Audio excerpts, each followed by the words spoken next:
Welcome back to the 12th episode of Number the 12. Real Duo Podcast. I'm your host, Wade. I forgot my name again. This twice. This 2 weeks Twice. in a row now. I got fucking dementia. I'm getting old. And I'm one of your other hosts, Devon, What have you been but with an watching? I. I actually haven't watched shit. I've been really busy this week. You didn't watch anything? No. I've been watching House still. But other than that, Well, how far are you on House? Season 4. Just started season 4. How many seasons are there? 6, I think. So that's fair. I thought there were like 9 seasons of House. I was like, Jesus Christ. It's either 6 or 7. So Six is like, so 6 is a little much, but I can deal with 6. If you have 6 seasons of a show, I'll watch it. But it's is it 5? You're like 5 is like perfect max. That's like my perfect 5 seasons. Boom, there you go. That's what I thought. But 6, if you go 6, maybe. Maybe. Maybe. What have you been watching this week? I watched a lot of stuff. I watched Platoon for the first time. I had never seen Platoon. That movie it's really good, but it's just like, hey, you want to see a bunch of soldiers just fucking die for 2 hours? Like, there's no real like plot or like character arcs. It's just like, hey, everybody's miserable in the Vietnam War, and I'm like, all right, fuck. The only person I know that's seen that is my dad, and he's like, I love that movie. Platoon's great. It's great. But he loves every like war movie type thing. That's I like a lot of war movies, but this is like misery porn. I watched Stranger Than Fiction, which is a movie that I forced my grandma to go take me to when it came out back in like 2007. And I thought it was going to be this like goofy Will Ferrell like comedy. And it's like, it's this like surreal existential like. Isn't it about him being like depressed and shit? Well, it's sort of about he's a character that somebody's writing about. Like that an author is writing about, and he realizes that he's this kind of character that this somebody's writing about, and then eventually they kind of meet, and he's trying to convince her like not to kill him, essentially. Sounds very depressing. The whole movie's kind of just about like, hey, you better like live life before we all die, because that's important. And it's like this really sad like fucked up movie that I hadn't seen in years, but it's really good. And Will Ferrell surprisingly is really good in it. Surprisingly, Will Ferrell is a fucking god. He's amazing in everything. Not everything, but it's one of his few like serious roles that he's actually like really good in. I also watched League of Extraordinary Gentlemen. Bad movie still. I own it for some reason, but it's fucking awful. You finally watched? Is this your first time watching it, or was your second? No, my mom showed it to me like forever ago. She watched it and was like, "Hey, you should watch this. You like comic books and shit." And I was like, "This is fucking nonsense." And then I hadn't seen it forever. And so I popped it in because I have it for some reason. Don't you have it on Blu-ray? I have it on Blu-ray because I got it because when I bought Daredevil, the director's cut, it came with a 3-pack of like Elektra and then League of Extraordinary Gentlemen. And I went, oh my God, this is a fucking nonsense movie. Sean Connery's fucking cool in it because I'm Sean Connery. He's got that fucking Connery. We talked about him last time. We talk about him all the time. He needs to be in every one of our episodes. He needs to guest star. You know how fucking oh man, he comes out of retirement for our dumb podcast. That'd be amazing. And then last night I watched 7 Pounds for the first time. Isn't that have Will Smith? Will Smith. It's so bad. I've seen it. It's so like. When did that movie come out? I think like 2008. Yeah, I was gonna say. I thought it was older. It's so for one, Will Smith. Will Smith is a fine actor. He can't act. He's not really good at playing depressed people. He's been in a couple movies where he's like, "Oh, I'm depressed," and blah blah. Because he's too charming. He cannot play a depressed person. And the whole movie's kind of just like, oh, he's depressed, but he wants to like help people and like do stuff. And then spoilers. You're not gonna watch this movie anyway, so I'm gonna spoil it. No, I'm not. He kills himself with a jellyfish at the end. A jellyfish? Yeah, whoa, he like gets in the bathtub. He gets in a what? He gets in a bathtub. He like fills the bathtub full of ice. He has this jellyfish just like in his room. And he throws the jellyfish in the bathtub and he fucking kills himself. Like a toaster. Yeah. But with a jellyfish. It's a jellyfish because the jellyfish ties back into something later that they mention. And it's like, oh, he went out in like a poetic way. But I'm like, no, it's bullshit. Okay. First of all, shoot yourself in the head. That's way easier and quicker. Many holes with this. One, jellyfish don't actually produce electricity. That's not a thing. Seriously? Yeah, no, they just I didn't know that. Well, that ruins the whole movie now. Jellyfish sting you by injecting venom into you like a snake, but it's not as lethal as a snake. Really? Yeah. So that's because they have little barbs that you can't see because they're so tiny, and when they touch you, they stick in you, and they. Because this was a box jellyfish. Do they do the same thing? Yeah, all jellyfish do the all same jellyfish. thing. So that fucking whoever wrote that fucking idiot. And mostly one jellyfish probably won't kill you. Most jellyfish. Well, this one fucking did. Why didn't they just fucking go with the toaster? Or like a hairdryer? It's got to be something. poetic. It's got to harken back to like his childhood bullshit or whatever. Because it's an artsy fartsy movie, man. Depression is cool, man. Let's make more money off of people who actually have depression. You know what would have been better? For like a second, he's blind. I think this would have been better is if he just fucking ate the jellyfish, because that could have killed him. Because if he ate the venom, what would have been better is if Will Smith didn't make this fucking movie. That's true. But like, if you had to picture how like fucked up that'd be. Like, I don't know if this jellyfish was his friend or not, but if it was, he just fucking ate him. Some fucking jellyfish he got somewhere, and it was never like said where. Who the fuck just has the jellyfish? He also it's like implied that he might have like got it from somebody, but it's never really said. He just has it, and I'm like, all right, why the fuck do you have this jellyfish, and why did you take this long to kill yourself? He could have just jumped off a roof. Shoot yourself in the head. He could have jumped into a tiger pit. Anything. No, that's awful. Anything. Jellyfish probably won't kill you if you put it in a bathtub with you. Shoot yourself in the head, take some pills or something, take like one of those cyanide pills or whatever. Do something like instant. They could have done an electric eel. That would have made more sense. They actually produce electricity. They could have, but eels aren't like visually pleasing. Eels are like slimy and gross. I guess. But I mean, it wouldn't be a real eel, would it? No, I don't think this was a real jellyfish. I think it was like a CGI. 100% probably wasn't. But yeah, the movie sucks. Don't watch it. It's on Netflix. Is that all you watched this week? That's all I watched. That's all I watched. That's all I care about to talk about. I watched some other stuff, but I don't really. Oh, I watched Psych. I'm finishing Psych. You finally finishing Psych? Yeah, because they took it off Netflix when I started watching it, and I was like, "Fuck you! I didn't finish it, but now I get to finish it." So where'd you find it? Is it back it's on Amazon Prime? Oh, the whole show, which is fucking great. Yeah, boy. The musical episode isn't included in the fucking. You have to buy that separately, so I'm pissed about that. Did you get Psych the movie? Did you buy it? I didn't, but I watched it. I know that was on your top 10, like because they came out with a DVD like collector's edition with like all the seasons, like all 8 seasons of the show, and it comes with Psych the movie. So I want to just get that. There's 8 fucking seasons. There's 8 seasons, yeah. Didn't we just say that 5 was your like? Yeah, but this show's different because this show has no plot, and it's not like an intricate like you have to watch every single episode. This is a dumb fucking show about 2 goofy assholes who like the premise of the show is one of the guys pretends to be psychic, but he's really just very observant, so he's just bullshitting everyone. And then he's got his black friend who does nothing the entire show, and that's the entire joke of the show is that he does fucking he's the token black guy, and it's hilarious. That's how that's Psych. It's so fucking funny. That's how House is. It's not funny, but like I mean, it is funny, but like every episode's kind of contained in itself, so you could just watch any episode and be like, oh, okay, I know. There's a little bit of like story here and there, but it's not important. Yeah. Because every episode's the same, and they even joke about that throughout the show. Like, oh, we do the same stuff every week. We, blah, blah. So it's a goofy, dumb show, but I love it. Well, hopefully you finish it finally. Hopefully, yeah. Before Psych 2. Psych the movie 2 is coming out later this year. Fuck yeah. Hope it's another Christmas movie. It probably will be. I mean, there's not many months left of this year, so. That's true. You ready to get into the spare snooze that we have here? Sure. You want to go first or you want me to go first? You can go first. All right. I only got 3 things movie related that's not DC or Marvel. So, okay.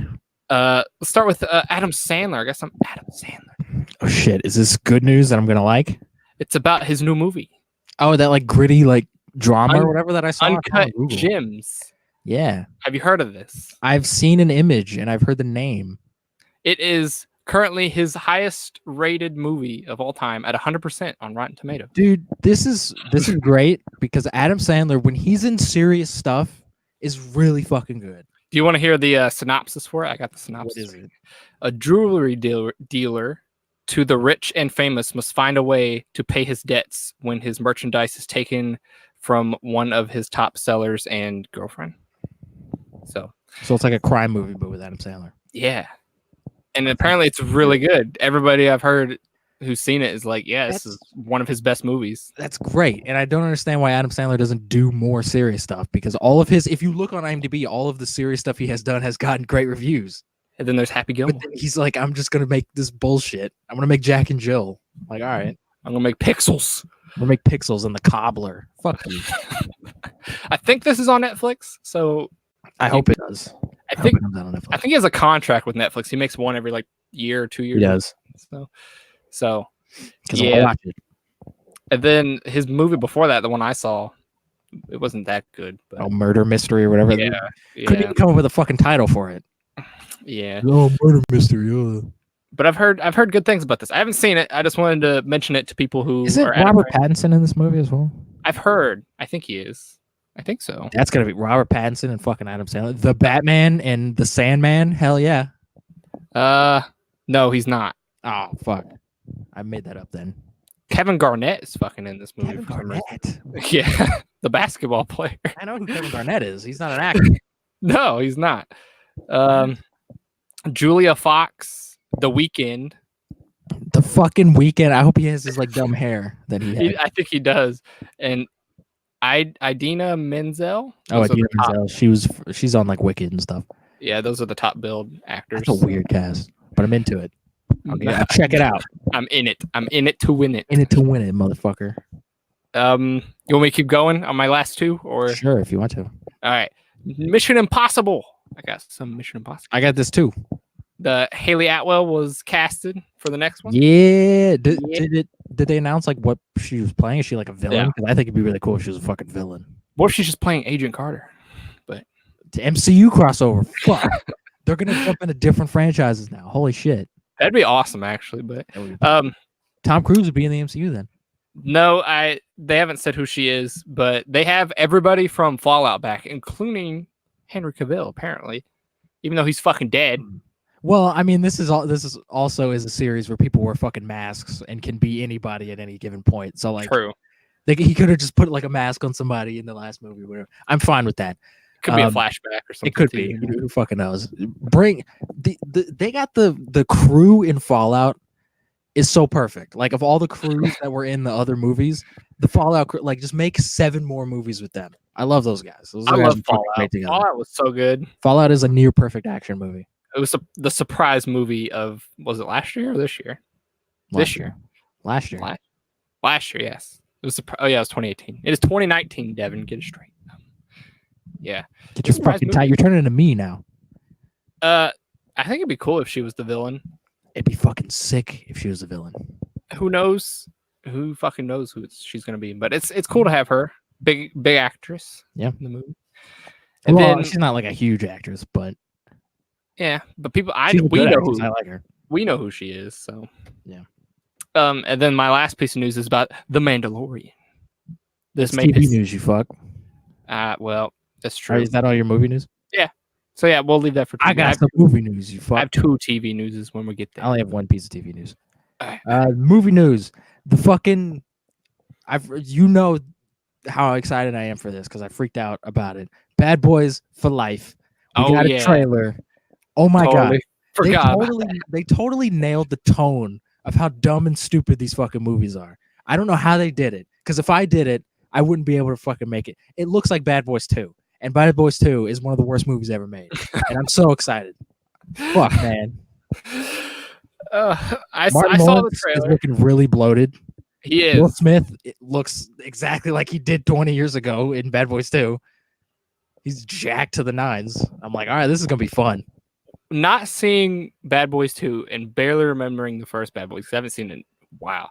I watched this trailer and I was like, this seems like stupid, dumb fun, and I'm really excited for it. Yeah, that's what Bad Boys is. It's stupid. It's annoyingly stupid, but it's so much fun. And I love it. And I grew up with those fucking movies.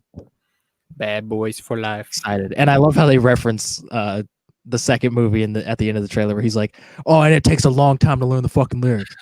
So I was like, that's a callback to the second one because Martin Lawrence know the fucking lyrics. Get that joke because I didn't see the second one. You're slipping. You got to watch the second one. Slipping. I need to rewatch both before the new one comes out.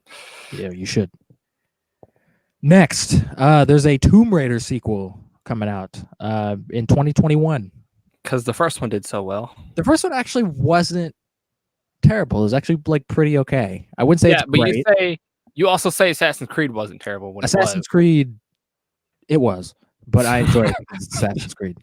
But Tomb Raider is like a legit, like it's okay. It's not great. You shouldn't watch it because I don't think you'd give a fuck about it. But it's alright, like cool. But hopefully in the sequel they can improve on some stuff and get real like fucking Tomb Raider-y with it and have fun. They bringing back everybody? Is it like a true sequel? I think Alicia Vikander's coming back. I wish Walton Goggins was coming back because I really like Walton Goggins, but I'm pretty sure he got his like head caved in the last one.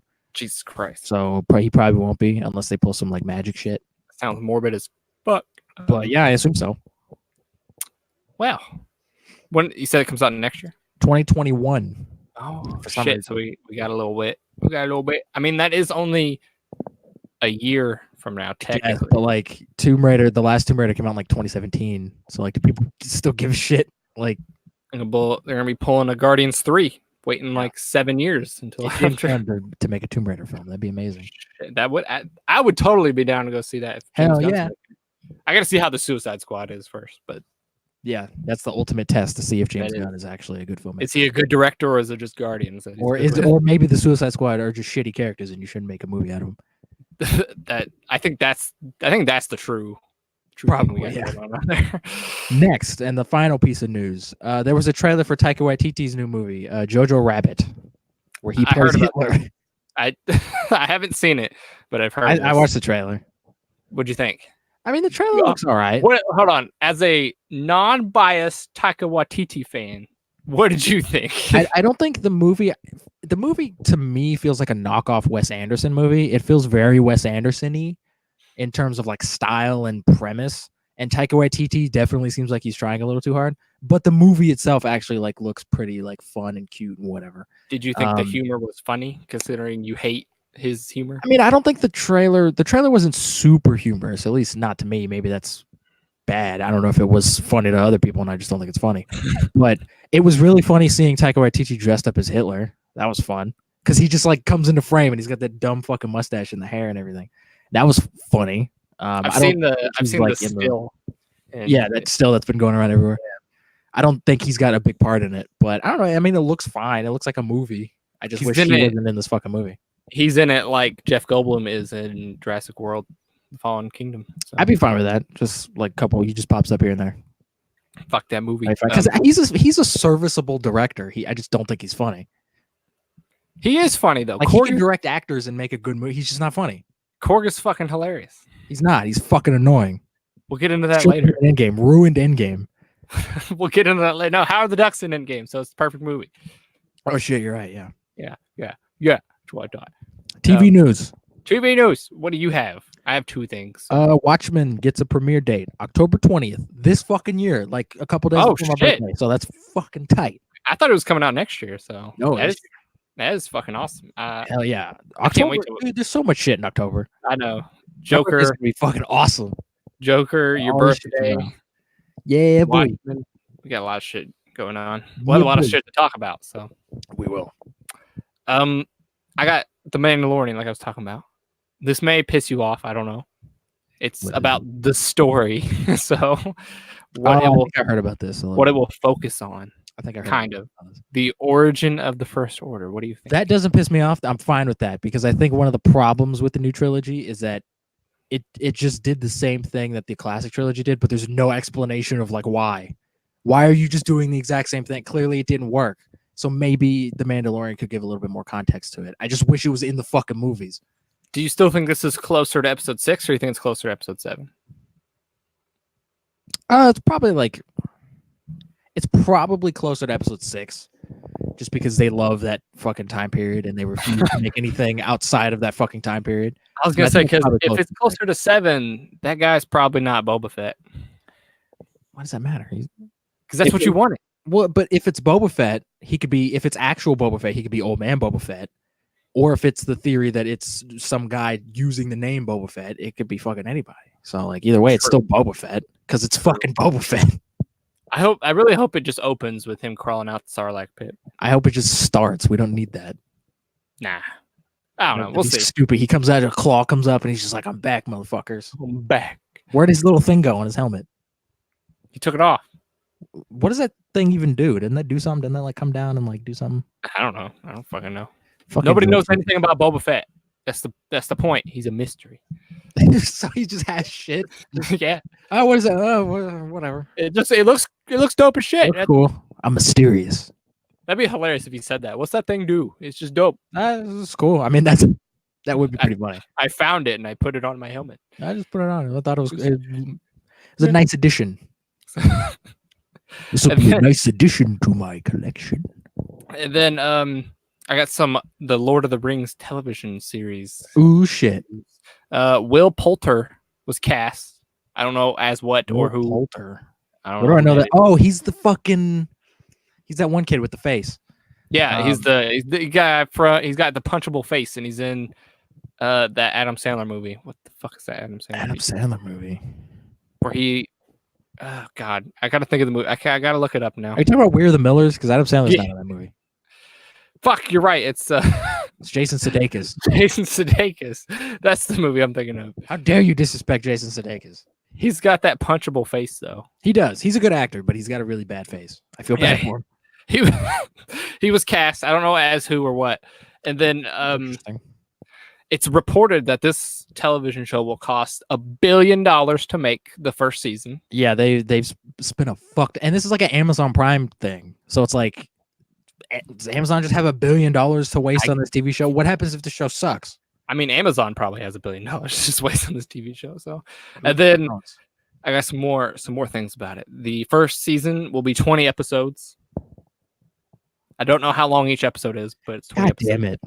And this all takes place before the events of The Hobbit. So, before The Hobbit. Okay. Yep. I hope it's not, because the problem that everyone kind of had with The Hobbit, other than just like poor storytelling and just being shit, was the overuse of CG. Because the Lord of the Rings, if you go back and watch those now, so much practical effects. There's CG, but there's so many practical effects. It still looks fucking gorgeous. It looks so fucking great. I have it. It's right over there. Gorgeous.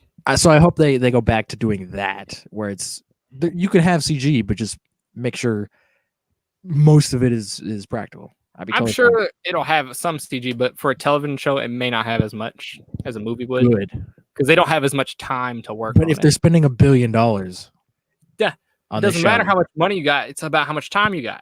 CG takes a while. That's true. They may use it for actors and sets and stuff like that. We don't want another super lip dilemma. No, fuck no. Because Warner Brothers has all the money in the world, but they couldn't make that lip look good in that amount of time. How did you feel about the 20 episodes? That's too fucking much. Because I guarantee you, every episode's gonna be like Game of Thrones. Every episode's a fucking hour. So it's like I don't need 20 hours of a movie. That's insane. That's why movies are 2 to 3 hours. Because nobody wants to sit there for 20 hours watching a fucking movie. What if they're only like 30 minutes? That'd be fine, but it's not, because TV shows have to be an hour now. What if it's 45 minutes? It's still too much. I don't know. I haven't seen The Lord of the Rings, so I can't. Have you seen Lord of the Rings? No. You say that every time I say I've never seen Lord of the Rings. I've That's never seen it. You've seen The Lord of the Rings. No, I haven't. 100%. I'm one of the few people. One of the few people. I think they're all coming to Netflix either this month or next month. They're on Netflix right now. Then I'm gonna watch them soon. You watch the extended cuts, because the extended cuts are really good. Isn't the third one like 3 hours and 20 minutes? Two Towers, I think, is like 3.5 hours. Jesus Christ! I'll have to make a day out of it. Yeah, I mean, you could watch all 3 of them in a day. It takes like 9 hours to get through, but you could do it. Yeah, I don't have fucking 9 hours to just spend watching a movie or 3 movies. You don't have 9 hours to immerse yourself in a fantasy world with wizards and warlocks and not all in one day. No, you have to spread that out over a week. That sounds like a boring life. No, I just really busy. I got shit to do. Fuck your jobs. I got 2 jobs and I go to college and I have a puppy and a girlfriend. Lord of the Rings is more important. That's a lot to do. I'm surprised I have time to do this. But don't watch the Hobbit movies, because fuck those movies. Yeah, I've heard they're bad. They're bad. I've heard they're bad. That's all I got for TV stuff. You got any game stuff or anything? I got Marvel news. Oh, all right. What you got? It's brief, but there was a couple more leaked images of What If, and unfortunately, every episode kind of looks the same, like art style wise, which that kind of pisses me off a little bit. But it looks good. I mean, it's a cool looking art style. It's different. And then But I just speaking wish of every that, episode was different. I have to retract my statement from a couple episodes ago. Apparently, the director of the What If came out and said every episode is not about each movie. So that was a rumor. Good. That was a rumor that I thought was true and that everybody was saying was true. But then the director was like, "Fuck you, that's not true." So Good, because I think that really limits the show. yeah, I but want to get fucking wacky. I hope so too. I hope But they get wacky. the leaked images we have so far is Zombie Cap. Yeah, I saw that one. I saw one of Star-Lord.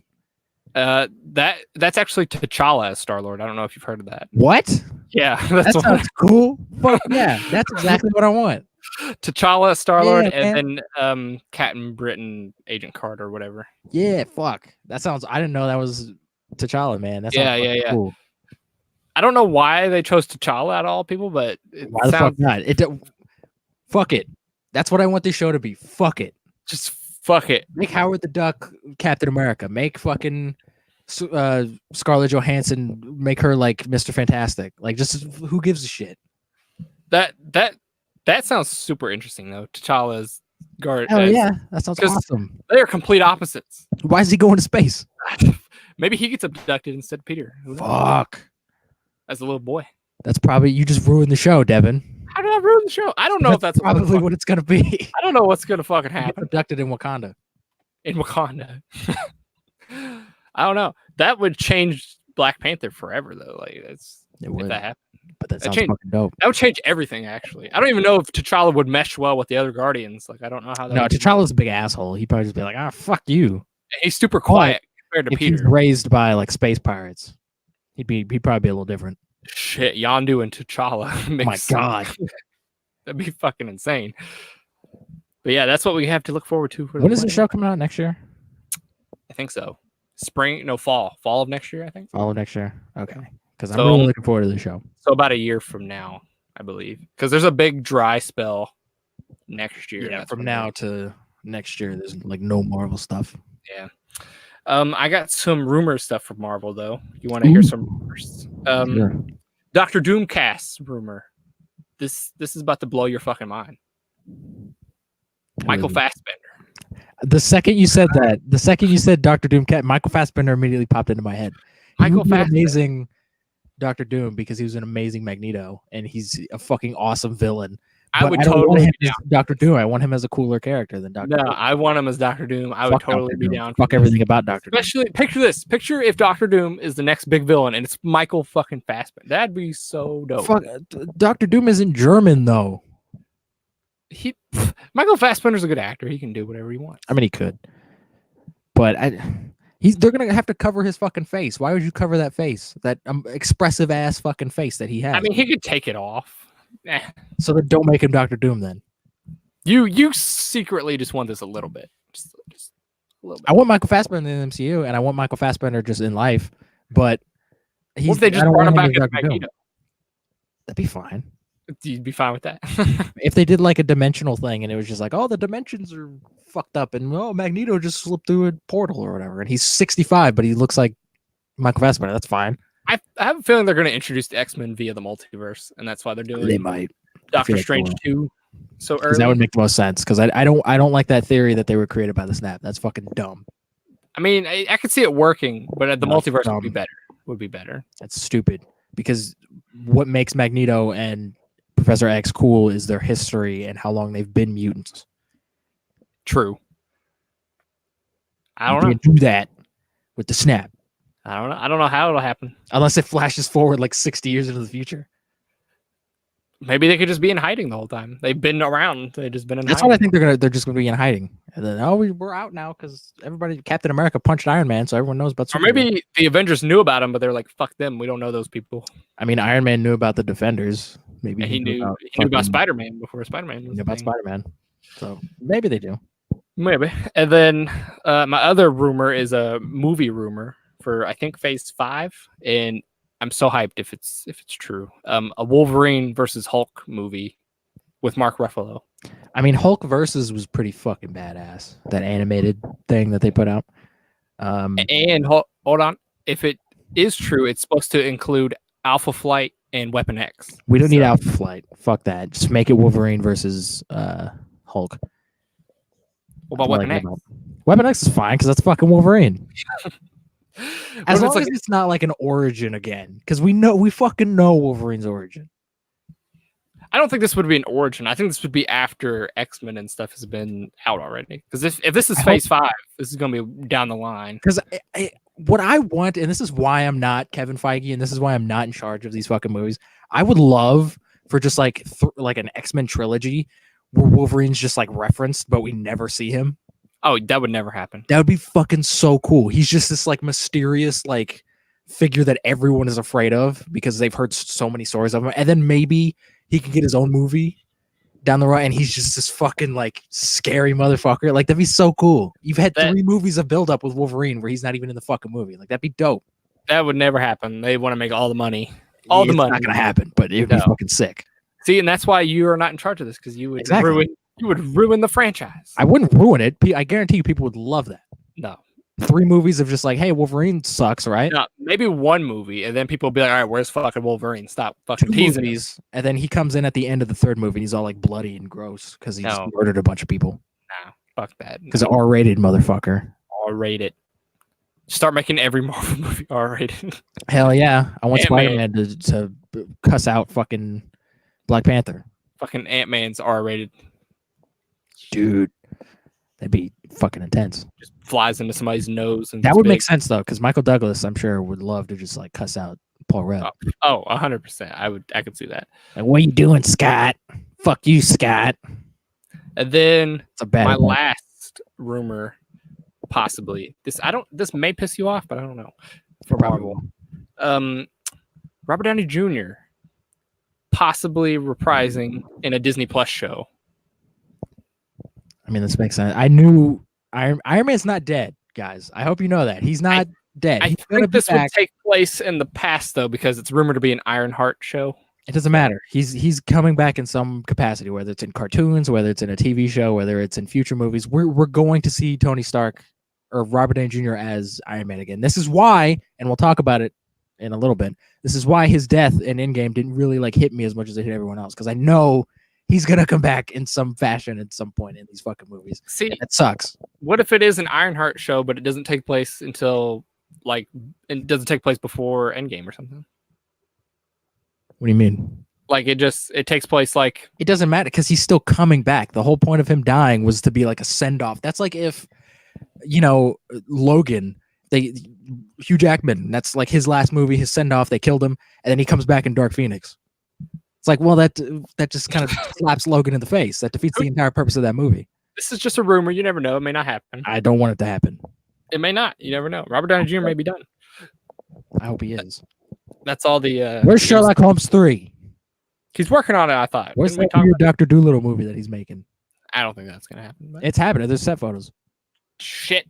And he's got like weird hair. Why doesn't Robert Downey Jr. do other stuff? He was in fucking Tropic Thunder, and that was good. He was a black man in Tropic Thunder. Yeah. Do that. Do Tropic Thunder 2. Make him Asian or something. Should have won an Oscar for that. He should have. He was fantastic. That's all the Marvel news I got. So that's all the news that I have. Oh, well, I have one DC news. Oh shit. Oh, is this Suicide Squad? No, it's not Suicide Squad related. What is it? Constantine DCEU movie could be happening with returning Keanu Reeves. I don't want Keanu Reeves because he's too old and he's also not blonde, and he's also not British. But the Keanu Reeves Constantine movie is fucking awesome. It kind of skews completely away from the comics. It just does this weird thing. But Constantine is a really cool character, and I would love a new live action movie because I hear the show is actually really good. I haven't seen it, but I would love a new one. Warner Brothers wants Keanu Reeves, not the other way around. So, well, Keanu Reeves seems to like not give a shit about any of this stuff anymore because it's like Marvel wants him and he's like, no, I'm good. DC wants him and he's no, I'm good. I think he's just fine with playing John Wick for the rest of his life. He's fucking doing Matrix 4, so I mean, true. Yeah. So who knows? But he's way too old to be Constantine. Constantine could be old. I don't want an old Constantine. He could be old. Constantine's like me. He's an old man at heart, but he's like a young guy. And since this is a DCEU, this would take place in the big universe, right? Yeah. The movie universe, yeah. Yeah. Which is weird. Is this going to be in the new DCEU or like the current one that's going? Because like, where the hell does the Batman take place? I don't know. I don't know where any of these movies take place. Fucking mess. It is. It is a fucking mess. Wait. Constantine's the perfect place to fucking do it. He could open up like a demon wormhole or something, and it just we can have a crisis movie with Constantine. Fuck. Keanu Reeves. Don't get Keanu Reeves. He's coming back. I love Keanu Reeves, but don't get him as fucking Constantine. He's fucking coming back. All right, that's all the news I got. So that's all the news that I have. Moving on to our ranking for the day. It's a big one. Big topic. Marvel Cinematic Universe, aka the MCU. This is going to take a while, so sit back. It's going to take forever. This might be like an 8-hour episode. We're doing them in release date order. So, yes. If you know, we'll give you our lists at the end. If you want to hear a certain movie and you know the release date, you can do whatever. So let's start off with the movie that started it all. 11 years ago. I can't do like a theme because Iron Man doesn't really have a theme. He's got the I Am Iron Man scene. That's not like his theme though. They used it like once. I am Iron Man. This was a big deal. This was a big deal. 11 years ago. Because think about it. What did we have 11 years ago when this movie came out? Fucking X-Men, Ghost Rider, Spider-Man, Ghost Rider, X-Men, Spider-Man. There wasn't a lot of movies that Superman acted like this movie. No, I think and we grew up in a really interesting time where we had superhero movies before the MCU, but they weren't like great because they didn't really know how. The early 2000s didn't really know how to do superhero movies, but I think Iron Man really like perfected the formula of like it's serious. It's not overly like goofy and dumb nonsense. It takes everything that's going on seriously, but Tony Stark is a quippy, fun character who is very lighthearted that people can really enjoy. I think the MCU almost ruined the older movies, to be honest. Oh, it did.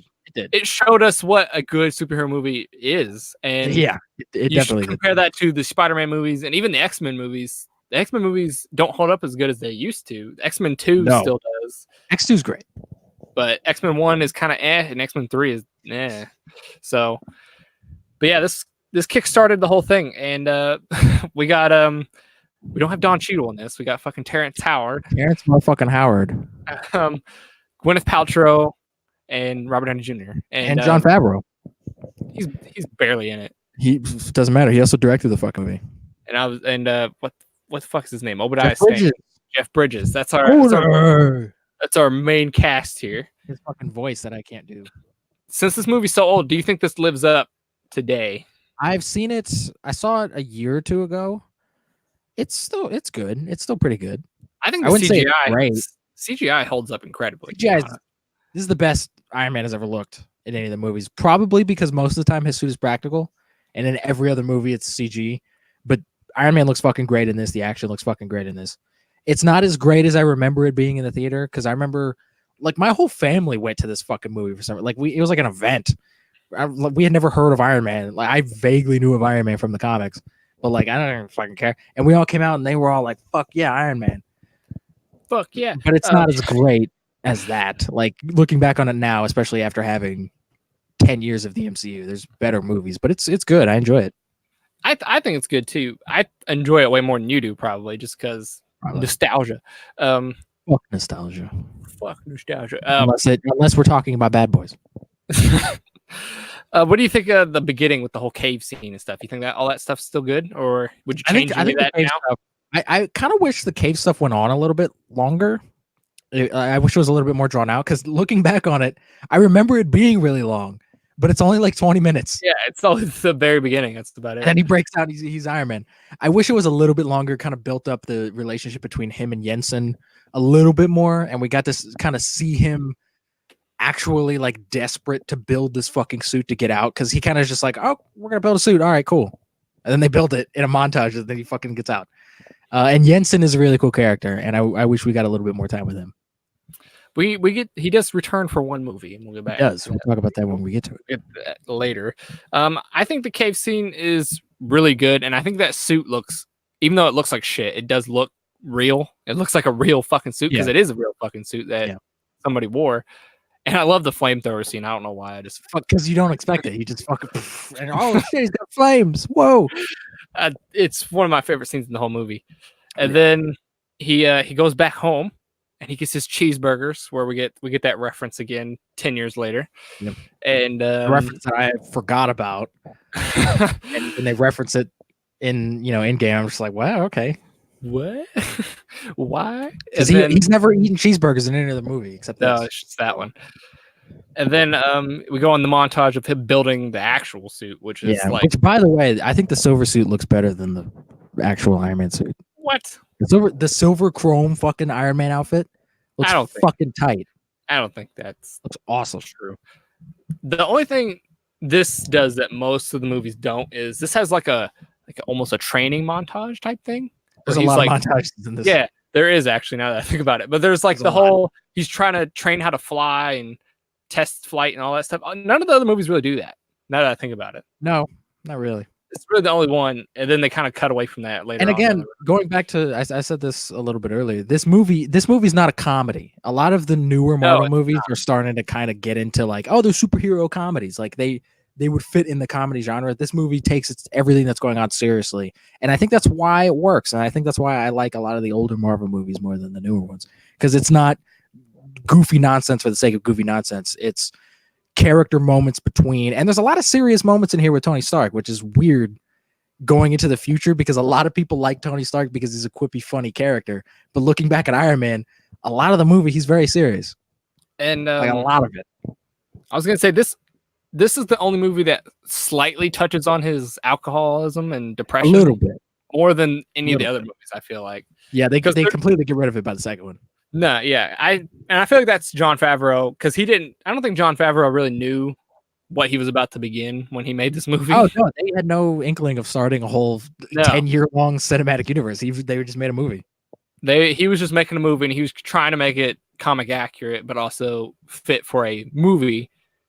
And you can see that little hinting, and then Iron Man 2, they just throw it out the window. So yeah, I mean, they do it a little bit in Iron Man 2, but then they just get rid of it. Whatever. It would have been cool if that was part of Tony's character, if he was kind of struggling with being an alcoholic while also being a superhero that everyone looks up to. That would be kind of a neat kind of character trait. But instead, he's the cool guy that everyone likes. So it's like, all right, whatever. And then these movies actually changed the comics, because now he's not an alcoholic in the comics either. He's a quippy fuck. Well, that's what they do with all these movies. They.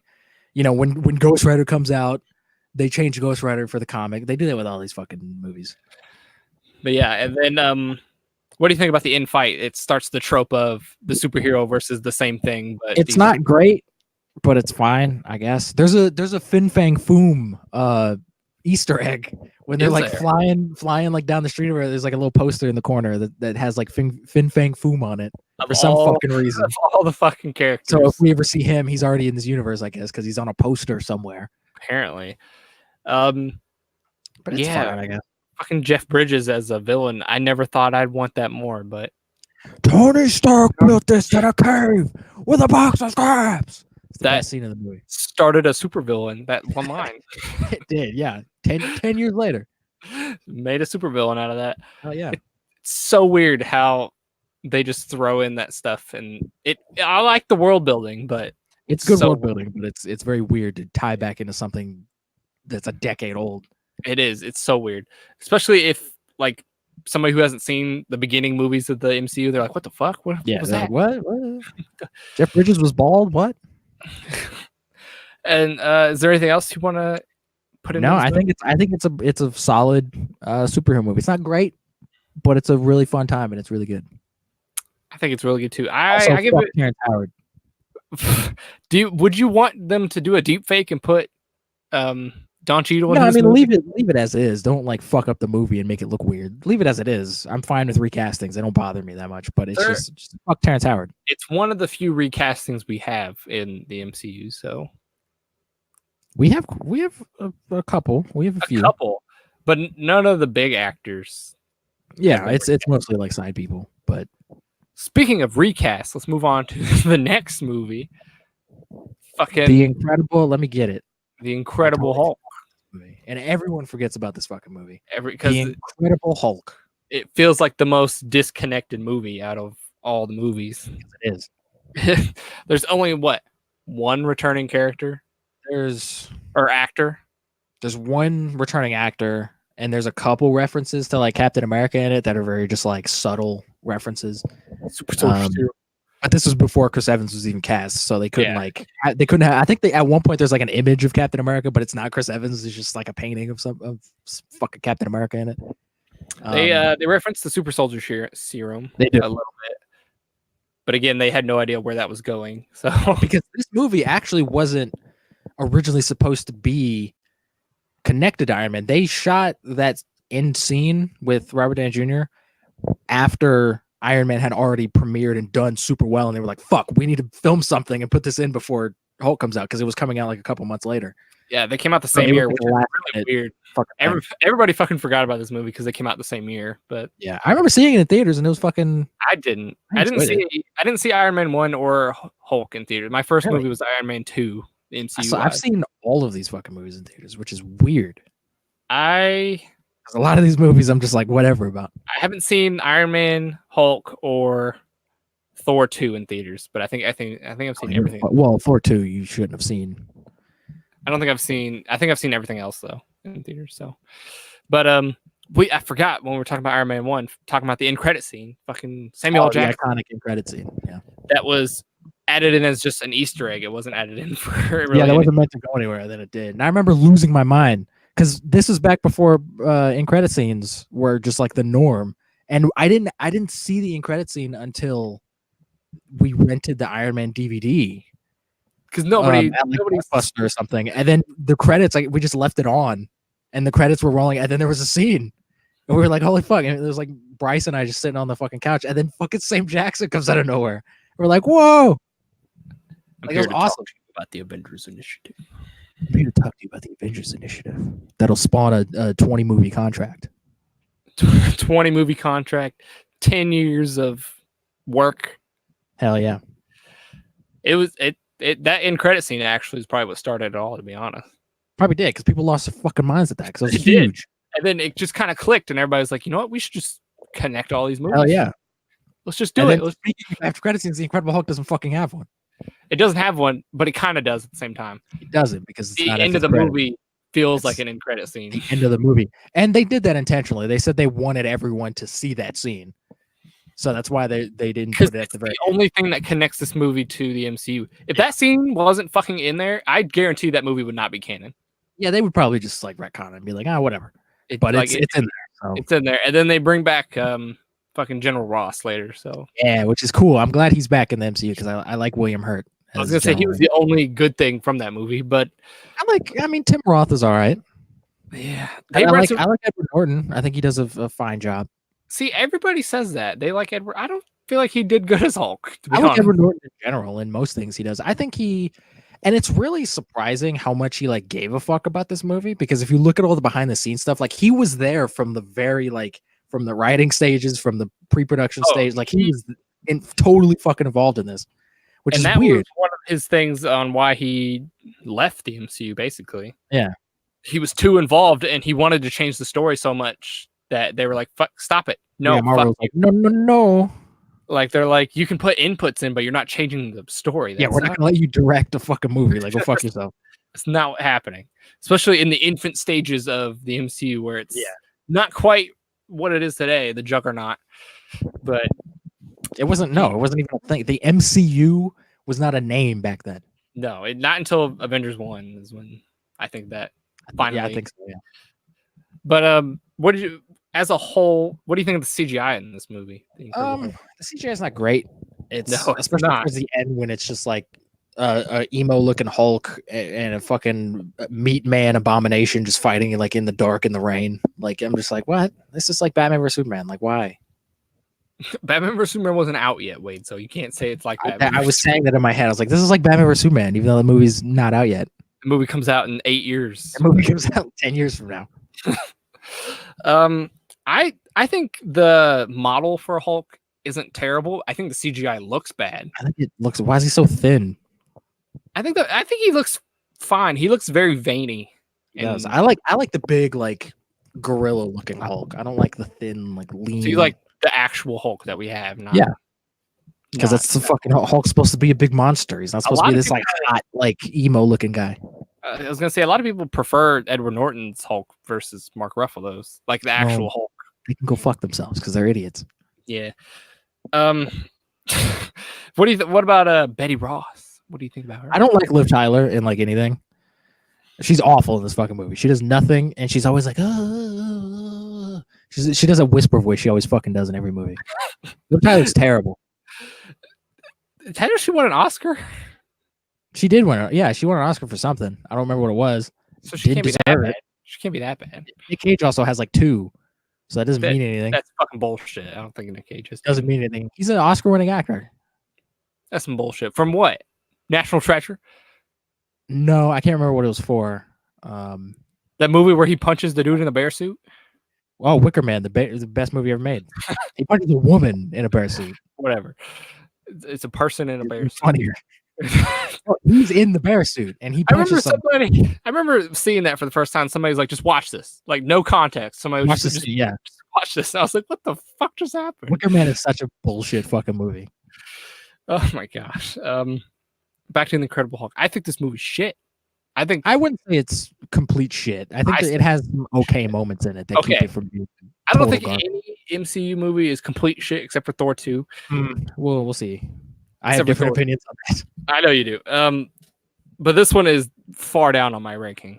It's pretty low comparatively to the rest. And I think that's fair to say on everyone's list. I think the last like 3 or 4 are probably the same on everybody's list. Most people's, yeah. And it's usually like Incredible Hulk, Iron Man 2, Thor 2. Like it's usually those are the movies at the bottom because they're not great.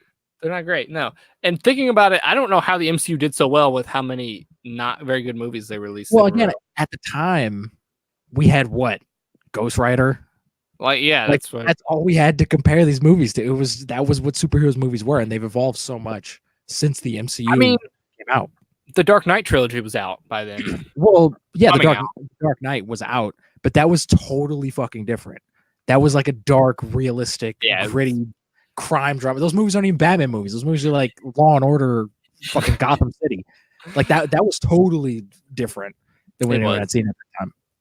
But yeah, anything that's even close to this was also way more shitty. So yeah, because you had Fantastic Four too. I forgot about Fantastic Four.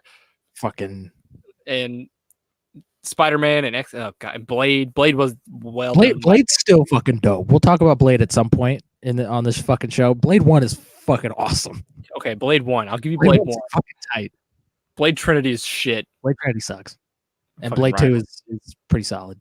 Nah, it's not. Blade 2's fine. It's not good. Anything else you want to say on the Incredible Hulk before we move on? No, not really. I love how they introduced the leader and then he's just never shown up ever again. Pisses me off, and they reference this in the shows because I know they know that. Oh, they know. Exists. Forget about it. They know. They referenced the leader and Abomination in the show. I would like to see Abomination come back at some point, but the show isn't canon anymore. So fuck. Yeah. So Agents of Shield. Moving on to the next film, possibly Iron Man 2. Yes, possibly Iron Man 2. Iron Man 2 came out 2009, a year after the first one, which I don't know how they made this fucking movie so fast. 2010. Did it come out in 2010? 2010, because they took a year off in 2009, because I think that's when Disney bought Marvel. Oh, yeah, that would make sense. Yeah. Yeah, still, this movie still came out pretty fast for a sequel. Especially, didn't Iron Man 1 come out in like May or June or something? Yeah, it was May, June-ish, I think. So they really only had a year to work on this. Yeah. Comparatively, sequels usually take 3 years now.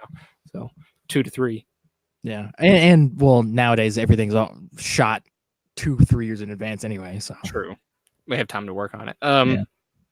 Returning cast, Gwyneth Paltrow, Robert Downey Jr., and we get Don Cheadle, first movie with him. Don Cheadle, and I love his opening. the first line he has in the MCU is, "It's me, I'm here, deal with it." It's the coolest, self-aware thing I've ever seen in a movie without completely breaking the movie. Like, it's fucking so funny.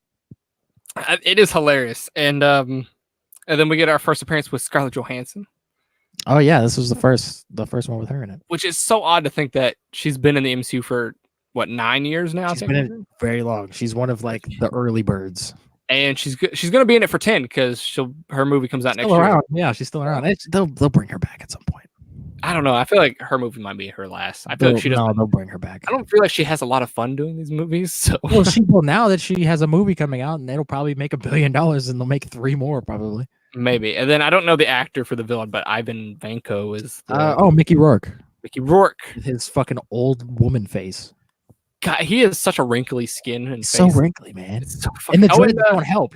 That makes him look even grosser. And I forgot Sam Rockwell's in this fucking movie. Sam fucking Rock, the saving grace, you would say, of this movie, because this movie's fucking terrible. This movie is terrible. The only good scene I can think of is the suitcase scene where he. That's a good the suit up scene. Yeah, that's a fucking awesome scene.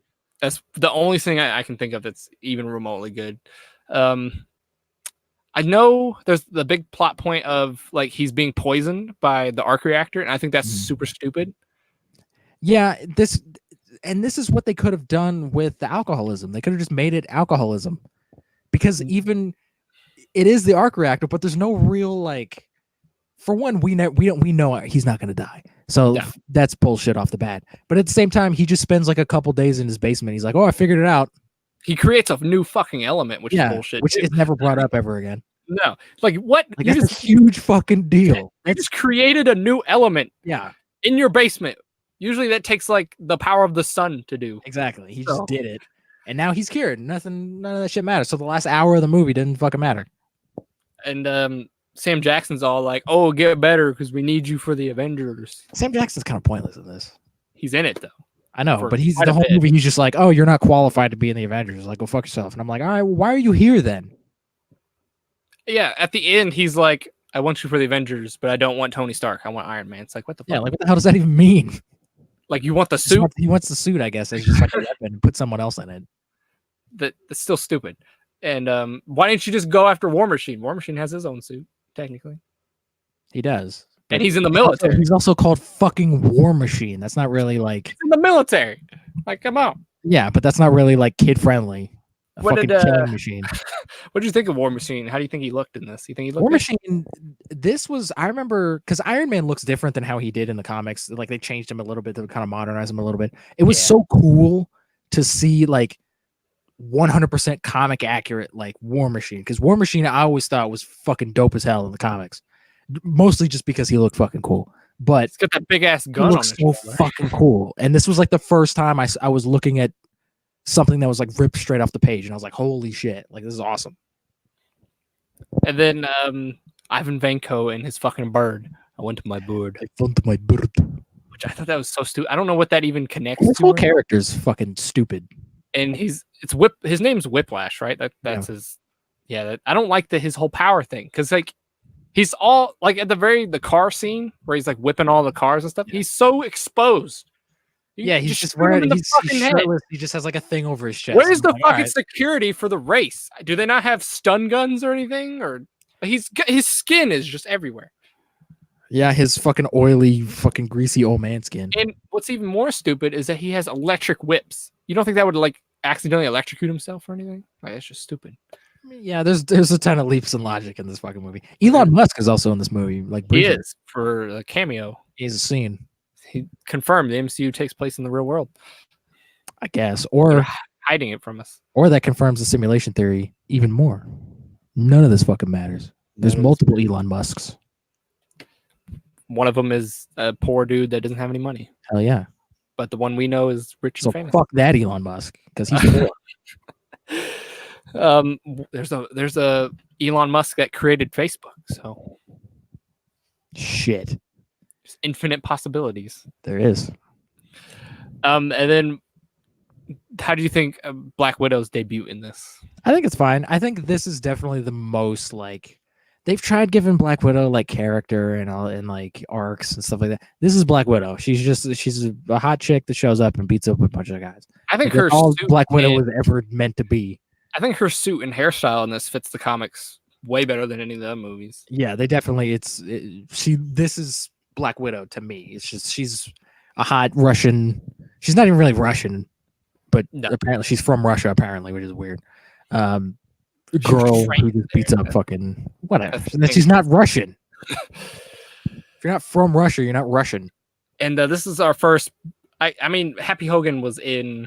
He was in the first one, but he did a whole lot more of them. Yeah, he did a whole lot more in this one, which I actually like Happy as a character. So. I like Happy. I like Jon Favreau in general, and I love how stupid Happy is. Happy's just like a dumb fucking idiot. Overall, though, this movie is shit. I don't like. It's not very good. I don't like the end fight.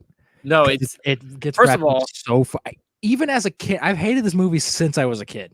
I remember. I think you and I went right for like my birthday or something. Maybe. I remember coming out and being like, "That movie sucked."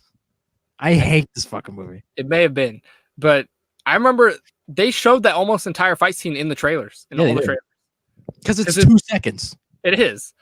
Like it's all this build up because like they're doing like a chase scene right before him. It's like all this build up and then nothing. And then War Machine comes out in another Ironmonger-esque fucking suit, and he's like, "I'm gonna fucking kill you, Tony Stark." And Tony Stark's just like lasers, and everybody's dead. So it's like, all right, cool. Yeah. we finally get to see War Machine and Iron Man on the big screen for the first time, and that's it. Like, fuck you. Whiplash goes out like a little bitch. Like they just do that. They do the thing where they shoot their hands, their pulsar, and then he just explodes. That's it. That's the whole thing. That was it. This movie definitely felt like it was only made to like be a trailer for the Avengers. It was fan service. Not even fan service. It was. And also, I feel like I don't know if anyone else has like brought this up before, but to me, this kind of feels representative of like where Marvel was at that time, because it's like the whole movie is Tony Stark being overly cocky and like, I'm fucking Iron Man. I'm on top of the fucking world. I can do fucking anything. And then he gets kind of like brought down to earth a little bit towards the end. I feel like that's kind of where Marvel was, especially after Iron Man and the Incredible Hulk having 2 big box office movies. They were like, fucking, hey, we can make whatever. And then this movie came out and everyone hated it. And they're like, all right, let's tone it back a little bit. Let's tone it down. And then I think this movie falls victim to the cinematic universe syndrome, where they reference too many things outside of their movie and throw in too many references. To other, and it's just like, keep your movie. You can do that, but make your story good too. They were more concerned with Iron Man 2 with making his universe than telling. Yeah, they were more worried about the sequel than they were for the actual movie itself. So, yeah, that was the biggest issue. I don't think there's anything else I want to say about this movie. Sam Rockwell was fun in it. Oh yeah, I really enjoy Sam Rockwell, and I don't know if you noticed. When's the last time you saw this movie? I saw it right before. I mean, a month before Endgame because I was doing a rewatch. Yeah. Did you notice? Because it's not brought up. They never like draw attention to it or anything. But it makes me laugh because it's never brought up. He has like shitty spray tan hands. Like you can see like the spray tan marks like on his. No, I've never noticed that. It's so funny. Why? Just because it's never brought up, but I noticed it and I was like, oh, that's a cool little character thing that he's just got like shitty like spray tan hands. Like that's fucking great. That's so Sam Rockwell. Like it's just bizarre nonsense. Like all right, cool. But that's funny. I love Sam Rockwell and just about Sam Rockwell's great. So go watch Moon. This is the actual good movie, not this. Moon is really good, actually. Moon's Don't great. look up anything about it. Just go watch it. Just watch it. All right, moving on to another shit film, in my opinion. Next. You don't own this movie. I don't. So you hold up your thing. Thor. Thor the first Thor. Thor the first Thor. The introduction of Chris Hemsworth and Natalie Portman. Yep. And Tom Hiddleston. This movie, I remember. I can't remember if I like enjoyed this movie as a kid. I think I did, but I recently, because I hadn't seen it I hadn't seen it like since the theater. I watched it like a year or two ago. This movie's not good, and it's also incredibly dark. Like not in terms of like tone, but just like I can't fucking see anything. No, it's really bad because it's boring. Not a lot happens. It's so boring. Nothing fucking happens. It's so boring. It just introduces the character of Thor, and Thor as a whole isn't super interesting. So you have your issue.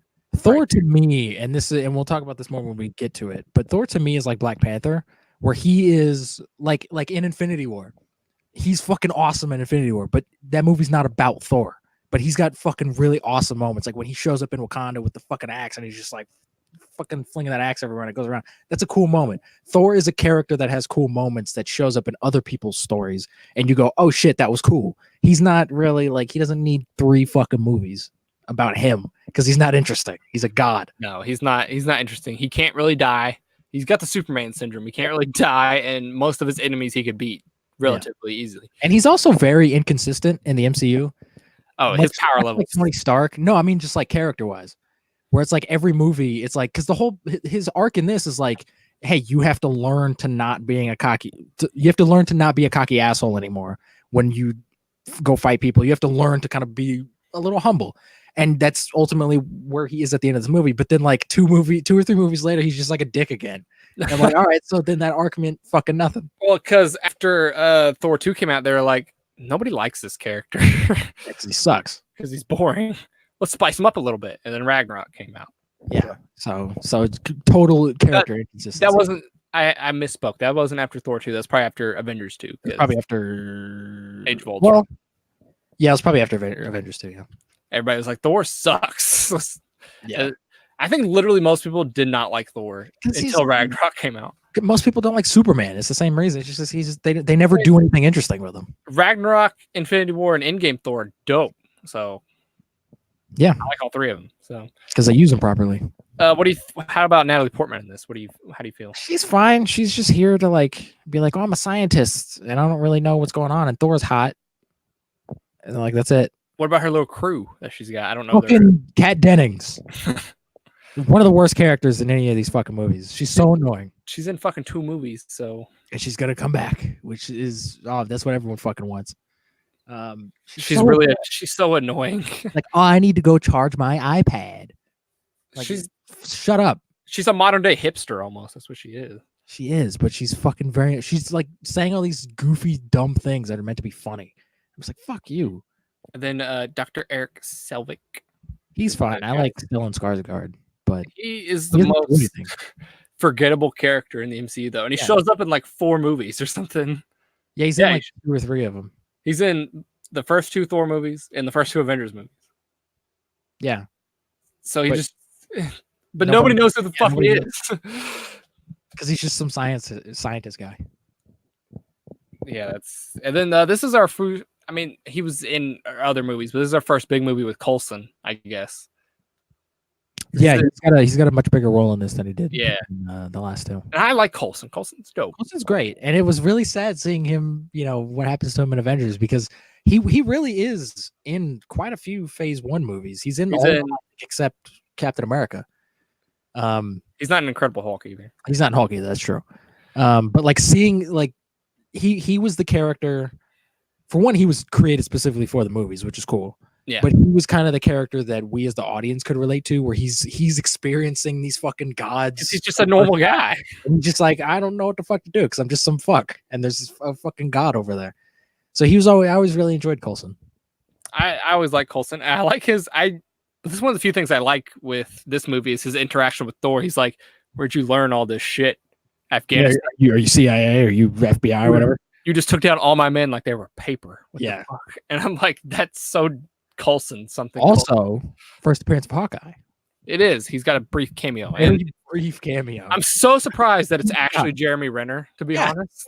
They could have just did it in like shadow. They got Jeremy Renner in for like a day of shooting to just say a couple lines and just do fucking nothing. And then he's never seen again.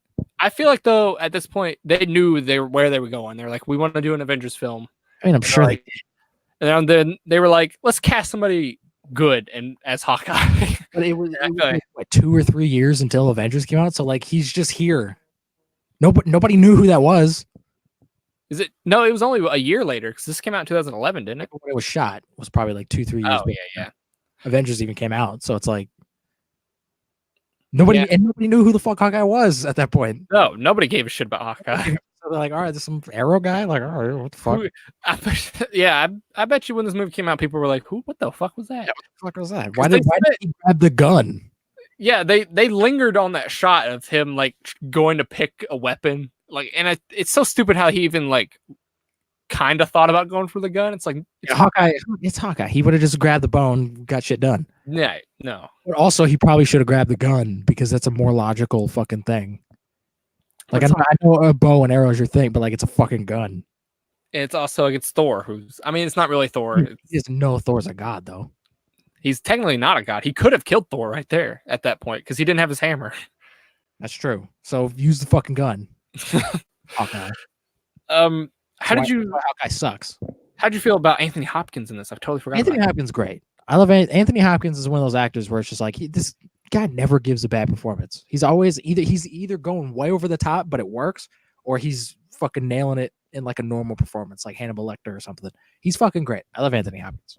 I do too, and I think he was really good cast as Thor or as Flying. Yeah, he was.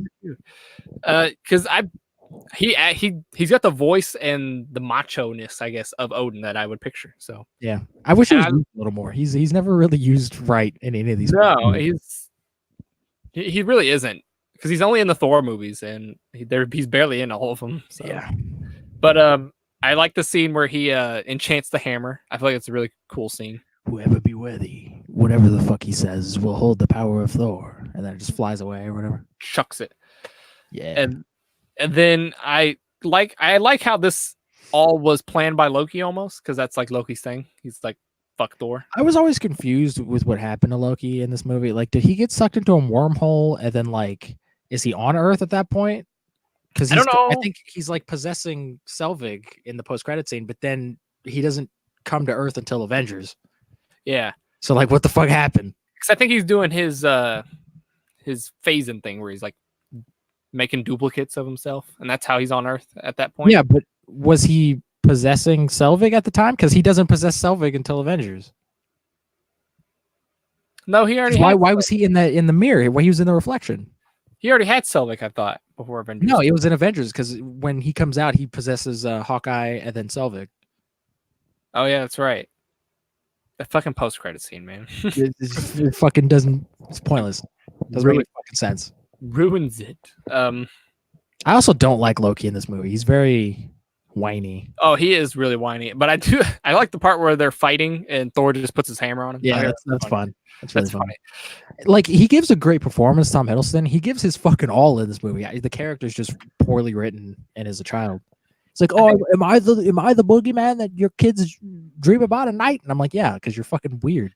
That's, I feel like, also is one of the downfall of this movie is the dialogue. The dialogue is so it's really dumb, cringy and bad, and it's real dumb because it's trying to be like that opera dialogue. I feel like, and it's like Macbeth, like old school Shakespeare-ish stuff. Like, stop it! This is 2000 whatever year. It's 2011, and they totally abandoned that in the later movies where they're just like, fuck it, let's just have them speak like normal people because it was stupid. It's dumb. Then, what do you think about the Heroes 3 and Sif? They're pointless. They don't really do anything. They don't. In the whole trilogy, and then they fucking die. So it doesn't. They don't matter. Sif only shows up in 2 movies, and then the other 3 show up in Ragnarok for a minute, and then they die. So none of them matter. So who gives a shit? Zachary Levi's not in this one. Not in this one. He's not in until the second one. But fucking Idris Elba is. He's in this one. Idris motherfucking Elba. Totally under fucking used. Idris Elba is an incredible actor. He was in the MCU for 7 years. He wasn't used properly until fucking Ragnarok. He was in the MCU for 7 years, technically. 2011, 2018, because they killed him off in Infinity War. But yeah, and I think they regret that. I think because at that time, he had done like The Wire and some other stuff, but at the time, nobody knew what he was capable of doing as an actor, so they just cast him as fucking Heimdall, this bullshit character that no one's ever heard of. And then now, like, he would have made an awesome Blade. He would have been so fucking tight as Blade. It would have been dope, but he's already Heimdall, so it doesn't. Yeah, and I feel like they regret casting him as that because he could have been so many other awesome. I think fucking what's his face is going to do great as Blade though. Marshall Ali's going to kill it. I'm not saying anything bad about Marshall Ali because I like him as well, but fucking Idris Elba. Idris Elba would have been dope. Would have been an incredible Blade. Who knows? They could bring Heimdall back. Maybe they could, but like, why? If they do, have him do something. Because there's no need to bring him back, but they could. They could and make him badass. Don't just make him. He is badass in Ragnarok. Yeah, for 2 scenes. with that giant fucking sword. Yeah, don't just have him sit there like he did in the last 2 Thor movies. He's just, I'm the seer of everything, and I can fucking see everything, and I'm just sitting here doing nothing. He was frozen for like half the movie in this movie. Exactly. This movie's bad. And then what do you think about the villain who's not actually... I mean, it's Loki, but like I considered the Destroyer thing the villain, even though it is... Well, isn't it Lao Fei or whatever, that ice giant guy? I mean, he is another villain in this. There's 3 fucking villains in this movie. What is this, Spider-Man 3? The main villain The Destroyer isn't the main villain because he only shows up for like a scene. But it's being controlled by Loki. Loki is the main villain. Yeah, Loki's the big bad guy. But yeah, the ice giants at the beginning, because they go to the war, and that's why he gets banished, because he goes and fights them. And is it confirmed that Lao Fei is Loki's dad? Yeah. Is that confirmed? Because I know it's kind of like implied. I don't know if it was like official. No, they confirm that shit. Okay. Because it's very like obvious that that's his dad. Because he even says it in Infinity War that he's the rightful king of Jotunheim or whatever. Jotunheim. Yeah. He's the king because Lao Fei's dead. So. Oh yeah. He's technically the king of that kingdom, but he hates that kingdom. He wants to rule Asgard. Yeah, because who the fuck wants Jotunheim or whatever? And then Asgard's destroyed, so I guess in Infinity War he's like, "Fuck it, I don't have anything to live for." Loki has an interesting character, and we'll definitely get into it more as we. Yeah. He's got a very interesting character that actually. And I like the cast Tom Hiddleston. I like that. Tom Hiddleston is perfect. You wouldn't like people talk about Robert Downey Jr. being perfect for Tom Hiddleston is Loki. Like he's perfect. He's got that face that like you want to like, but you know he's up to some shit. Like that's just his normal face. Do you think Chris Hemsworth was a good cast though? We didn't really talk about that. Chris Hemsworth is great. I mean, nobody knew him at the time, but he looks like a god. I mean, yeah, he is physically. He looks like, and I think it's funny that Tom Hiddleston actually wanted to be Thor. He would have been a very strange Thor. It would have been. I can't really picture that. He would have been a very skinny, lanky looking Thor. Yeah, he's apparently got ripped for the role too, but I don't think he can get literally big enough. He couldn't. No, he couldn't get like fucking. He couldn't put on mass. Chris Hemsworth though, he looks like what I'd picture a modern day Thor looking like. So. Yeah, he looks like Thor from the comics. So like, and his suit actually looks really good in this. I wish we saw him with the actual helmet on. He puts it on in Ragnarok for like one scene. That's not like his actual helmet. That's a different helmet.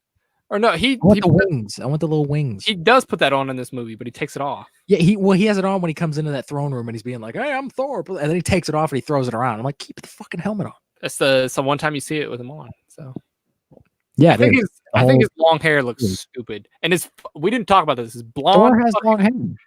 I know, but I don't think it looks good in the movies. What do you want him to have? I like his short hair. I think it looks fine. It looks fine, but that's just what he's supposed to have. But we didn't talk about this. His dyed eyebrows in this fucking. Oh yeah. This was the Superman lip before the Superman lip happened. Well, not in the same way because they didn't CG eyebrows onto him. No, but it's so noticeable. But it's so off-putting because in some shots it looks like he doesn't even have eyebrows. It's so odd. It's just like, what the fuck? Why would you do that? Well, because they wanted him to be like 100% like blonde. Yeah, but it doesn't look good. Well, you should have did that. Realize that, Devin. That's why he's never. No, you should have realized that in testing. Like you should have done it and be like, "Nah, that don't look good." Well, some stuff I'm sure it could have looked fine in person, but then when they just filmed it, it was like, "Fuck!" Like, and they're not gonna just do it for half the movie. Like, no, you committed to it, do it. They're not just gonna stop doing it halfway through the movie. It could have. So. They could, yeah, but that would have been even more distracting, and people would have noticed. Oh, how come his eyebrows are black now in half the movie? Yeah, but it's really noticeable and off-putting. It is. It's very strange. But yeah, overall, this movie's very boring. I don't think this movie's bad. Bad? It's bad. I just think it's boring. It's a bad movie. A boring movie is a bad movie, Devin. Yeah, okay, I'll give you that. It's bad, but it's a bad movie. Let's move on to actually. I've grown to like this movie a lot more recently. I've loved this movie from the start, and you know that. I knew that, but when I rewatched it recently, I was like, this movie. It's really good. It is. I'm so surprised by how well it lives up. Captain America, the First Avenger. Boom, boom. I have the updated case. The fucking. Who gives a shit? I hate those new cases that they made. They're so boring. Captain America, the First Avenger. The introduction to Chris Evans. Technically, because he was Human Torch. In the MCU. I guess. But I remember when he was cast, and I was talking with my uncle because my uncle's a big like movie nerd as well, and we were just like, "What? Like the Human Torch is Captain America? Like it's so weird." This was back when that like mattered, when the Fantastic Four movies mattered. They don't now. They don't matter. They've never really truly They mattered. did back then because that's all we had, Devin. People hate on me for liking this movie. I've told people I'm like, I like this movie, and they're like, This movie's fine. They're like, this movie's shit. I don't know what you're talking about. People just hate Captain America. This is a whole Superman thing. Man of Steel's not a bad movie. People just hate Superman. That's the thing. Captain America, the First Avenger, is a awesome Captain America movie. People just don't like Captain America. That's the thing. It's not a bad movie at all. It's actually one of the better origin films in the MCU and just in general. Like it's a really solid origin movie. How do you feel as Chris Evans as Captain America? I think it took a little bit for him, I think, to get into like, oh, he's Captain America. It took like a couple movies for me. I think once Winter Soldier came out, I was like, fuck, that's Captain America. But now looking back on it, I'm like, he was perfect from the start. Like he was great. But I think it was just in that mode where like I was used to seeing him as Human Torch, and getting him as somebody else was different. It took time. But now he's Captain America. Like I can't see anybody else. I thought he was perfect, like from the beginning, basically. Because I think he just looks like how I imagine Captain America would look. And then, I mean, he does now, but back then he wasn't as big as he is now. Like True. In terms of like body, he got really like super jacked for this movie. True. I just like his whole personality thing. I think it fits so well. He's so great. He's so great. Chris Evans, he's got that thing that like sort of Chris Pine's Spider-Man and Into the Spider-Verse had, where he's very like calm, but at the same time he's got this like demanding voice that totally fits with Captain America. That's just how he talks. Like if you see him in an interview, like he just talks like that normally, but it fits perfectly. And it's so dope. I love it. It's so great. Tommy Lee Jones is in this too. Tommy Lee Jones, man. It's the only movie that he's in, but well, because he's in the 40s, he would have died. I mean, they could have done like a Tommy Lee Jones. I'm surprised he's not dead yet. He's been 80 for like 30 years. He's looked the same age. He's pulled a Will Smith, but yeah, not the young version. He's been an old man for his entire life. He actually does really well in this. It looks like he's having fun. It does, and I love actors that are so like outgoing like that as war generals, because it's always a fun time. Because and he redeemed himself from playing Two-Face in Batman Forever. True, even though he's actually being a good comic book movie as a good character. He's not like the biggest character in this, but it's a comic book character in a comic book movie. And then the other big actor, Hugo Weaving. Hugo Weaving was great. Hugo Weaving is a really good villain in pretty much everything he's in. Fucking Red Skull. He's real spooky, and I like how they take their time to reveal Red Skull. I like that. Yeah, I like that too. And I'm glad they finally came back to it in the later movies. Yeah. The ending to this, because he was just gone for years, and we were like, "Where is he?" Sucked into space, and it's sucked into space. Because he's one of the few villains to not die. Yeah. So, but yeah, I really like Red Skull. I wish there was more of a fight between him and Cap at the end. Yeah, Cap kind of just throws his shield, and then he's just like, "Oh no!" And then Red Skull shoots at him a couple times, and then he grabs the cube and he gets sucked into space. Like that's a little dumb. There was no real big fight at the end. There's a giant montage in the middle of this of Captain America just doing things in the war. Yeah, I don't love that. I wish, because like I remember when we first went to go see this movie, I was like, I want this movie to be like Saving Private Ryan, but with Captain America and blah blah blah. I feel like that would be like the perfect Captain America movie. This definitely, they're not going to show brutal acts of violence in the war with Captain America. They're not going to make a family movie with that. But I think we could have leaned into the war a little bit more instead of just montaging through everything, because Cap does murder people. He's a murderer. Yeah, he's not fucking Daredevil or whatever. Yeah, there's a scene in the montage where he just kicks open a door and just starts shooting people. He's just shooting people. He's not even looking because he doesn't care. He's got to go kill some Nazis. I was gonna say it's the war too. It's the Nazis. Fuck it, you're in the shit. I'm gonna kill you. And then Stanley Tucci. He's in this. Stanley Tucci's great. I fucking love him. He's fantastic in this movie. The Doctor. Dr. Erskine. And I love that speech he gives to Steve when they're just like sitting on the bed. He's like, "Oh, you're not a perfect soldier, but a good man." And I'm like, fuck yeah, that's so cool. That is. I was getting ready to say that. I love that line of "stay a good man" or whatever. And that harkens back to Endgame, which is why he gave Falcon the shield instead of Bucky. Because Bucky's an asshole. And he's also a psychotic person that can be triggered by a couple words. And he's a terrorist who needs to cut his fucking hair. Whereas Falcon's just a good dude. Even though Anthony Mackie is an asshole, Falcon is in real life. Yeah, he's a dick, but his character's not. No, and it's real good. And then back to Haley Atwell. She's Agent. Oh yeah, this is her first thing. Yeah, her first introduction. She's really good. This movie. I think she fucking kills it. This is like the only movie she's like truly in. Yeah, I'm just saying, in the movie, she's really good, Devin. I like her in this, and girl power. I'll go to her, I guess. Yeah, she didn't like do anything like spectacular, but she's a badass. She doesn't need Captain America to be a badass. She's just a badass. No, she's just fucking cool. She doesn't take shit from nobody. And Sebastian Stan almost kills Captain America at one point. When she's shooting when they're testing out the shields or whatever. Like she almost killed. She had no fucking idea that shield was gonna work. No, she just shot it and he was like, all right, cool. And I don't think Cap knew that shit was gonna work either, but it did.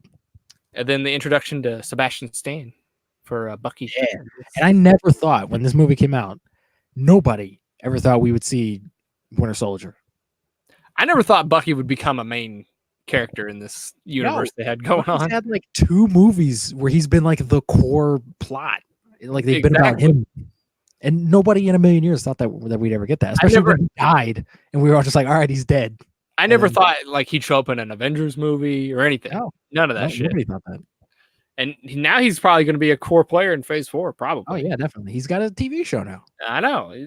It's crazy. It's crazy to think how far we've come. But so it's so cool to think about that, where it's just like you went to go see a Captain America movie, and then a side character who you thought died is the lead in 2 or 3 other movies. Like that's cool. It is. Like it's cool.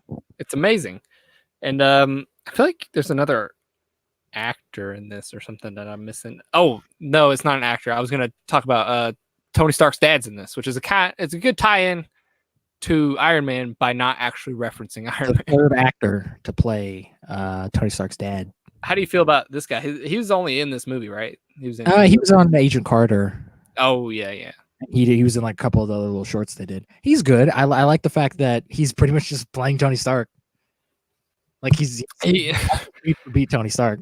He is, and I think it's really good tie into the greater universe you have going on, because they don't mention Iron Man at all because he's not a thing yet, obviously. But they're like, oh look, this guy's his dad. He's an adventurer. And there's like a weird subplot where Cap's like all pissed that he thinks Agent Carter and him are sleeping together. He's like a dumb idiot because he doesn't know what fondue is. Like that's a little weird because Cap's not stupid. But you too. You fondue. Fondue. And she's like, fondue is like a cheese dish, you idiot. You dumbass. And then he's like, oh, really? Oh, okay. And then he's just cool with it. And he's like, all right. Yeah, it's a weird. Cap's such a like stupid idiot, but he's so cool. I love Cap. This is a big topic for the MCU. How do you feel about Cap's outfit in this one? Because he switches that shit all the time. I think the World War II suit is one of the best Cap suits. It's like probably my second favorite. What's your favorite? The movies. I kind of either the one in Endgame, even though I wish it was a little bit more blue. It's kind of like black sometimes, or the Avengers 2 suit he has, because that one's kind of a mix of the suit from Avengers 1 and the World War II suit. They kind of like merge them together, and it looks really cool. I'd go with the Endgame one. I think that the Endgame one's fucking really cool. I agree with you. I think it would be better if it was more blue, but I think it's still the best one. Because at the end, when he's like out in broad daylight, it's black. Like it's a black suit. Yeah. I'm like, I wish it was blue. And I think it's supposed to be, but it's black. Yeah. And then you don't really, I mean, you don't really see it during the day, because when it's during the daytime, he's wearing the Avengers 1 suit. So, because he time traveled or whatever. Yeah. But yeah.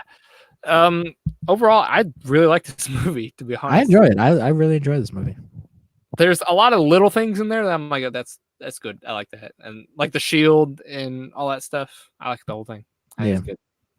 And it's a big tie-in to the rest of the MCU. It introduces like shield and vibranium and all that stuff. It introduces a bunch of shit to the MCU.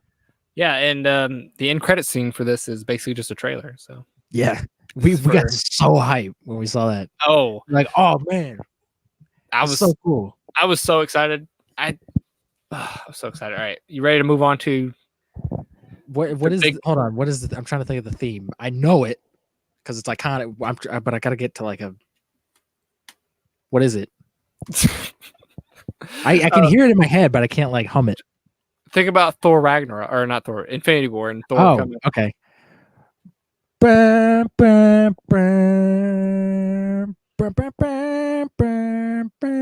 Avengers, Marvels, the Avengers. It's not Avengers Assemble, people from Britain. It's fucking Avengers. Oh yeah, they renamed it. And yeah, only because there's another movie called The Avengers. Yeah, I know. Only because of that. But yeah, the first tie-in movie we have the first superhero, not team up movie, but like the first one that's like a crossover. This at the time was probably one of the biggest crossovers to ever be done. This was huge. It was, and thinking about it now, it's kind of small. Nowadays. Yeah, it's weird. Because now it's like, oh, okay, it's the Avengers. Like, oh, then they're fighting aliens. Cool. But this is huge. Having 4 franchise characters come together with Iron Man, Hulk, Thor, and that was Cap. Kind of unprecedented at the time. Was nobody would have expected it could even happen back then. Yeah, and I remember everyone was saying like, oh, this movie's not gonna work because like Spider-Man 3, everyone hated, and that only had like 3 characters in it, and this has like 8. So like, how the hell is this gonna work? And then it came out, and everyone was like, "Holy shit, this is really good." It works because Josh Whedon knows these characters from the other movies a lot, and they mesh. Good writer. They mesh exactly how you'd think all these characters would mesh together. Yeah, I will say though, Avengers has definitely fallen for me. The first one, it's not as great as I remember it being. Like looking back on it now, having seen like Endgame and Infinity War and stuff, like seeing what the Avengers have become, it's not as great. I think it's still good though. It's a good movie, but it's not as like epic and amazing as because when I saw it in the theater, it was like a party. Like everyone was just losing their minds like all the time, and I was like, "Oh man, this is so cool." I mean, this was our Infinity War back in the day. This was the first time we've seen all these characters interact with each other, and we're like, "This is fucking amazing." What dreams are made of, Lizzie McGuire. And I really like the big three's interaction in this. I like Thor, Cap, and Iron Man. Yeah, we have like a mini Civil War in the park. I like that. And they bounce off of each other exactly how I would think. Like Tony's like talking to Thor. Does I wear mother's drapes? Or whatever, exactly. And Cap's over there just trying to be the civil one. Like, stop it. Stop being fucking stupid idiots. Stop being assholes. And then we get the I guess it's iconic where Thor finally hits Cap's shield, and we see that that was so cool. It was because everybody's like, "What would happen if Thor?" Well, that happens in the comics all the time too. But people who hadn't seen the comics, the movie guys were like, "What would happen if Thor hit Cap's shield?" And it happened. We saw it. And then I like when Thor shoots lightning at Iron Man, and he charges up or whatever. Charges like, oh, okay, that's fun. Like, okay, it's just these characters bounce off each other so well. And this is the perfect like. If you want to look at something like Justice League and be like, why doesn't that work? Watch Avengers, because Avengers totally works, and it's what Justice League should have been. We've talked about it, but Justice League has so many things. It does, because internally wrong with Avengers not only is fan service, but it does a lot of things where you're like, oh, what would happen if so and so did this with someone? What would happen if Iron Man shot lasers at Cap's shield? And oh, we see that. Like, whoa! It's fan service, but it's also paying homage to the comics while also being just like a fun comic book team up movie. And I do think this has the benefit over Justice League of you didn't have to establish a lot of characters in this. Yeah, because they're already established. They've already been in movies. The only person they had to really establish was, I guess, Black Widow and Hawkeye, but Hawkeye's a bad guy through half of it. Yeah, Hawkeye sucked through most of it, so it doesn't matter. And Black Widow has a little bit of character development, but with Loki, when she talks to Loki in that prison. But other than that, and that's like a sentence. But it's not really about them. It's about the big three. No, it's about the Avengers. Yeah. They're the main, and Tony Stark, I guess, is technically the main character. He is. I think Tony and Cap, I think everybody will agree, they're the main stories of. Yeah, they're the main characters of the MCU. I think the MCU, for the most part, is about Cap. It is. It's a lot about Cap Cap. has the biggest arc throughout all the movies, and he has the biggest change and the biggest progression throughout all the movies.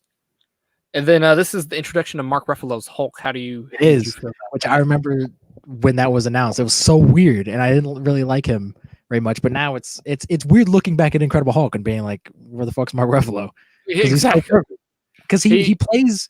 He's got that like Louis C.K. like syndrome where he just looks disheveled and like out of his mind all the That's time. how I imagine Bruce Banner would be. Yeah, like it's just Mark Ruffalo. If you see him in interviews, he's just like, "What's going on?" Like he just doesn't know what the fuck is happening half the time. Because I feel like Bruce Banner would want to keep his distance from a lot of people, and that's how Mark Ruffalo is. Yeah, definitely. But I like the Hulk in this. He's one of the best character moments, I guess, in this movie. Yeah, he definitely had the theater like scream. He was the Thor of Infinity War of this movie. That's what he was. I like the line, "I'm always angry, Cap," is iconic now. That's my secret, Cap. I'm always angry. And then boom, he punches the Leviathan thing. Yeah, that's an iconic quote now. That's an iconic moment in like history, which is weird. Tony Stark saying we have a Hulk, that's iconic now. We have a Hulk. It's just like this movie almost goes down as a classic, kind of. This movie, it is. It will be. You think so? I think it will be. You think it'll live up forever? I don't know if people will like it, 30 years from now, but it'll definitely be one of those movies where it's like this was an achievement. Like you have to watch this. Yeah, like love hate the MCU movies or whatever. What they've done with this universe is insane, and it's unprecedented in the film industry. Like we've never had a 23 movie saga where all these different characters connect and interact and all that stuff. We've never had that before. So this is kind of like Marvel has kind of done the unthinkable with movies, and they found a new way of telling stories with these movies and with the Avengers movies and stuff. So even if it's not like, even if it doesn't hold up, effects wise or whatever, it's still going to be. I remember memorable and iconic. So leaving the theater for this movie, and people were like, "That's it. That's the end. Like, there's no more to do." I don't know about that. I mean, I was like, "Oh man, we're gonna get some dope movies." I wasn't thinking, "Oh, this is the end." People were like, "No." People were like, "This is the peak. Like, there's no going higher than this." Yeah, I can see that. That's what I meant by the end. But yeah, this movie shocked the hell out of a lot of people. It did. It could have been terrible. It could have. How did you feel about Loki in this one? I know you Loki was great in this. He was so great in this. He was very like charming. He was kind of funny, kind of, he was mischievous and he was a bad guy, but you kind of want to like hang out with him and be friends with him and then get mad at him. Dude's fucking eyeball. Yeah, he did. That was so dark. It's weird to think that's really dark in that movie, because that movie is really lighthearted. Yeah, and what's so dark about it is that like Loki has no reaction to it. He's just pinning this dude down, ripping his eyeball out, and he's just like looking at everybody. He's like, hey, because he's a maniac. And it's like that's what makes that scene dark. Because he's not like, yeah, fucking eyeball. He's just like, hey, what's up? And he's just like looking at people.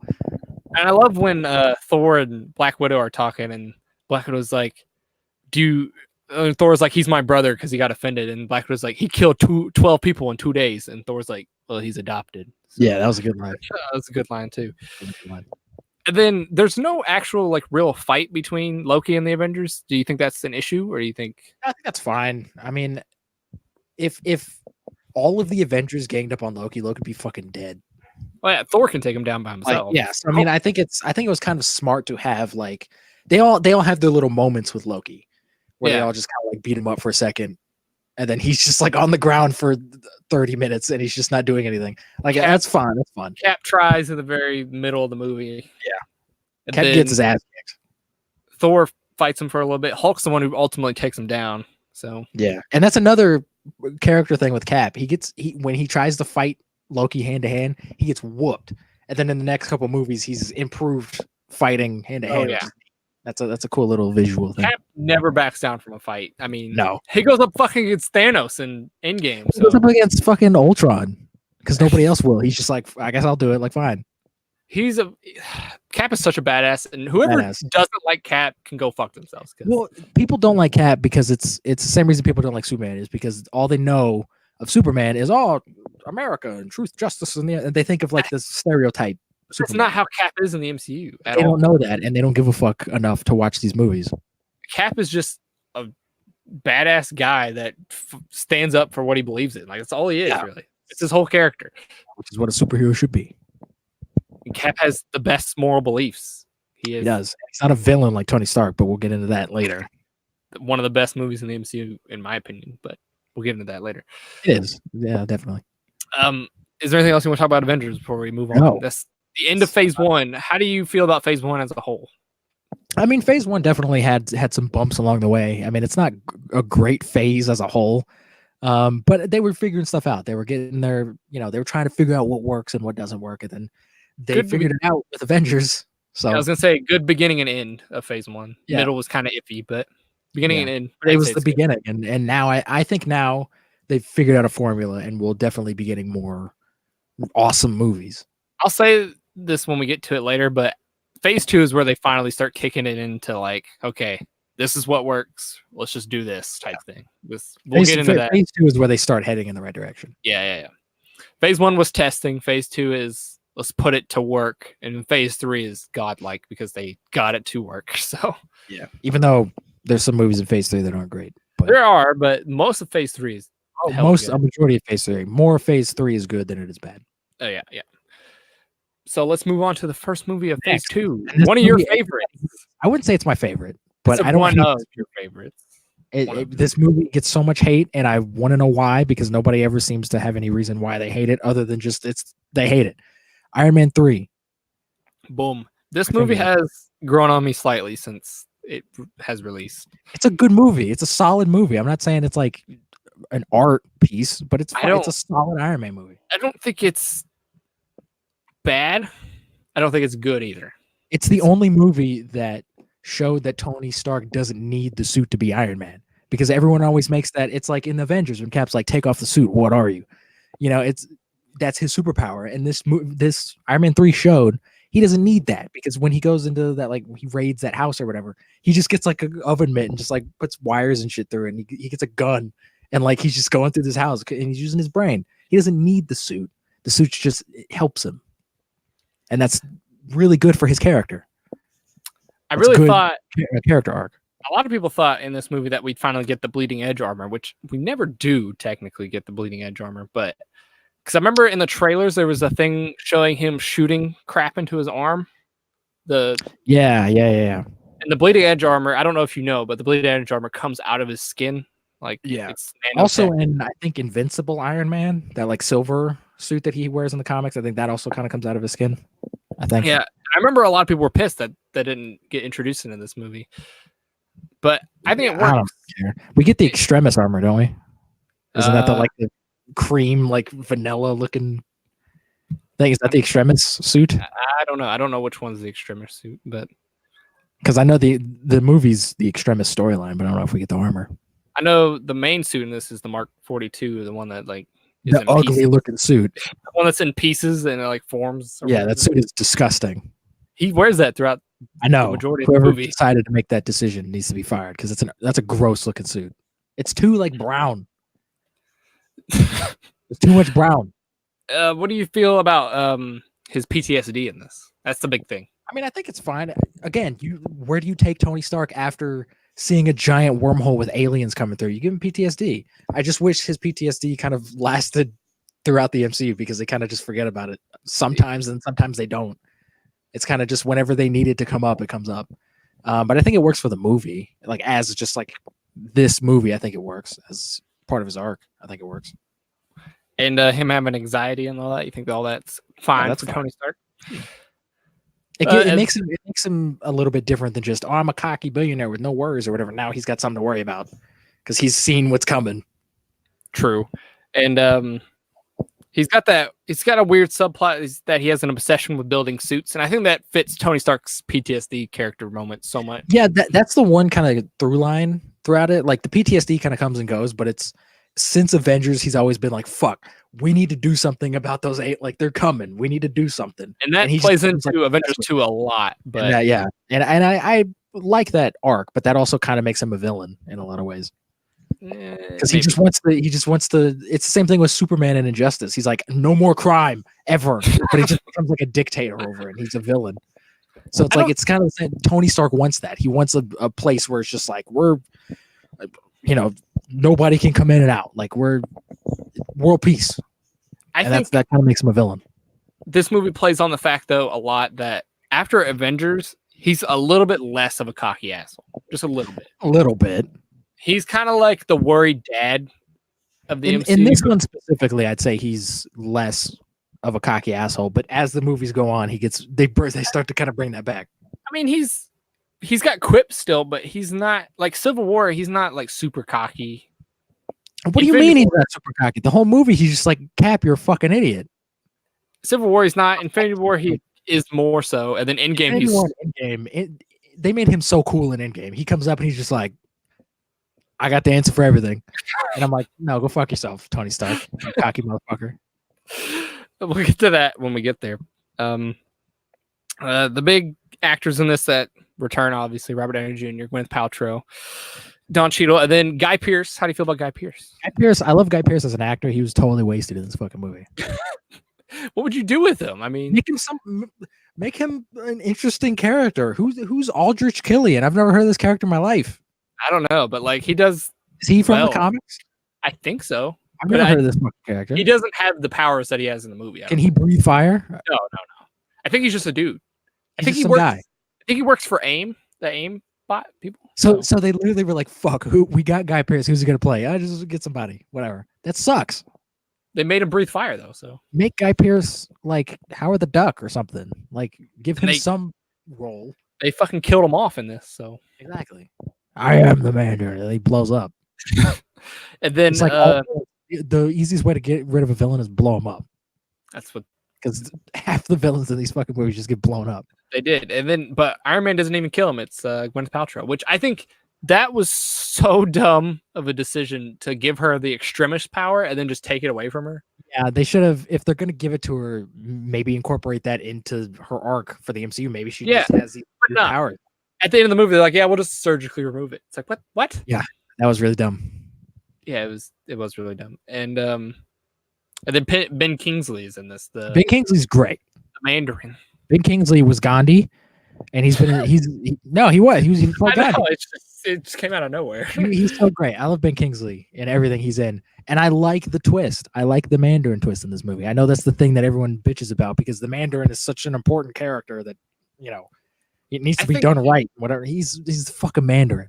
I think the twist will be better once Shang-Chi comes out because I feel like Shang-Chi is going to play on that a lot. What's wrong with the twist, though? I think it's a good twist. Would you have preferred if you just went in and just got the Mandarin? Would you have liked this movie?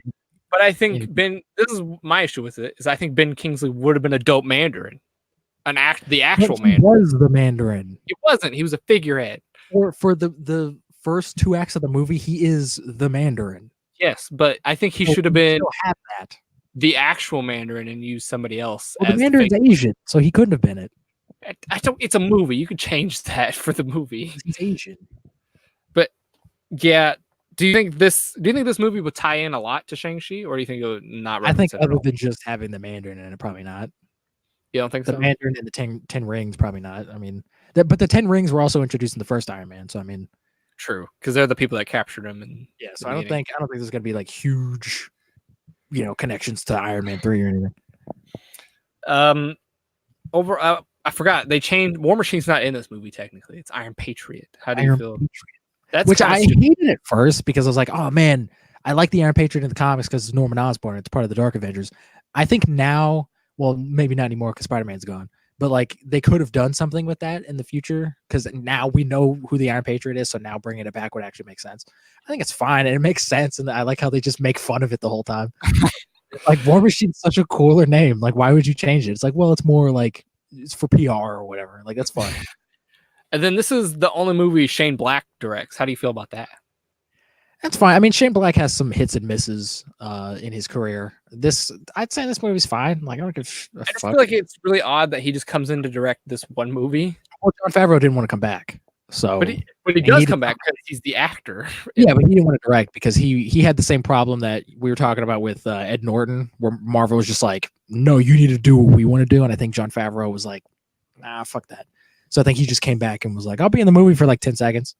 I'm glad he stuck around though, because I like I said, I like Happy, character Happy. I'm trying to think of what else happened. Oh, Harley Keener is in this movie. Harley Keener, the stupid, annoying kid from Insidious. and he returns in Endgame. He returns for like a second, and nobody knew who he was. Everyone was looking at each other. Who's that fucking kid? I knew who it was, but I did too. But most people who don't fucking obsess over these movies are like, "Who's that fucking kid?" And he may be getting a Disney Plus show. Who knows? God damn it! No, stop it. Who knows? We don't need that.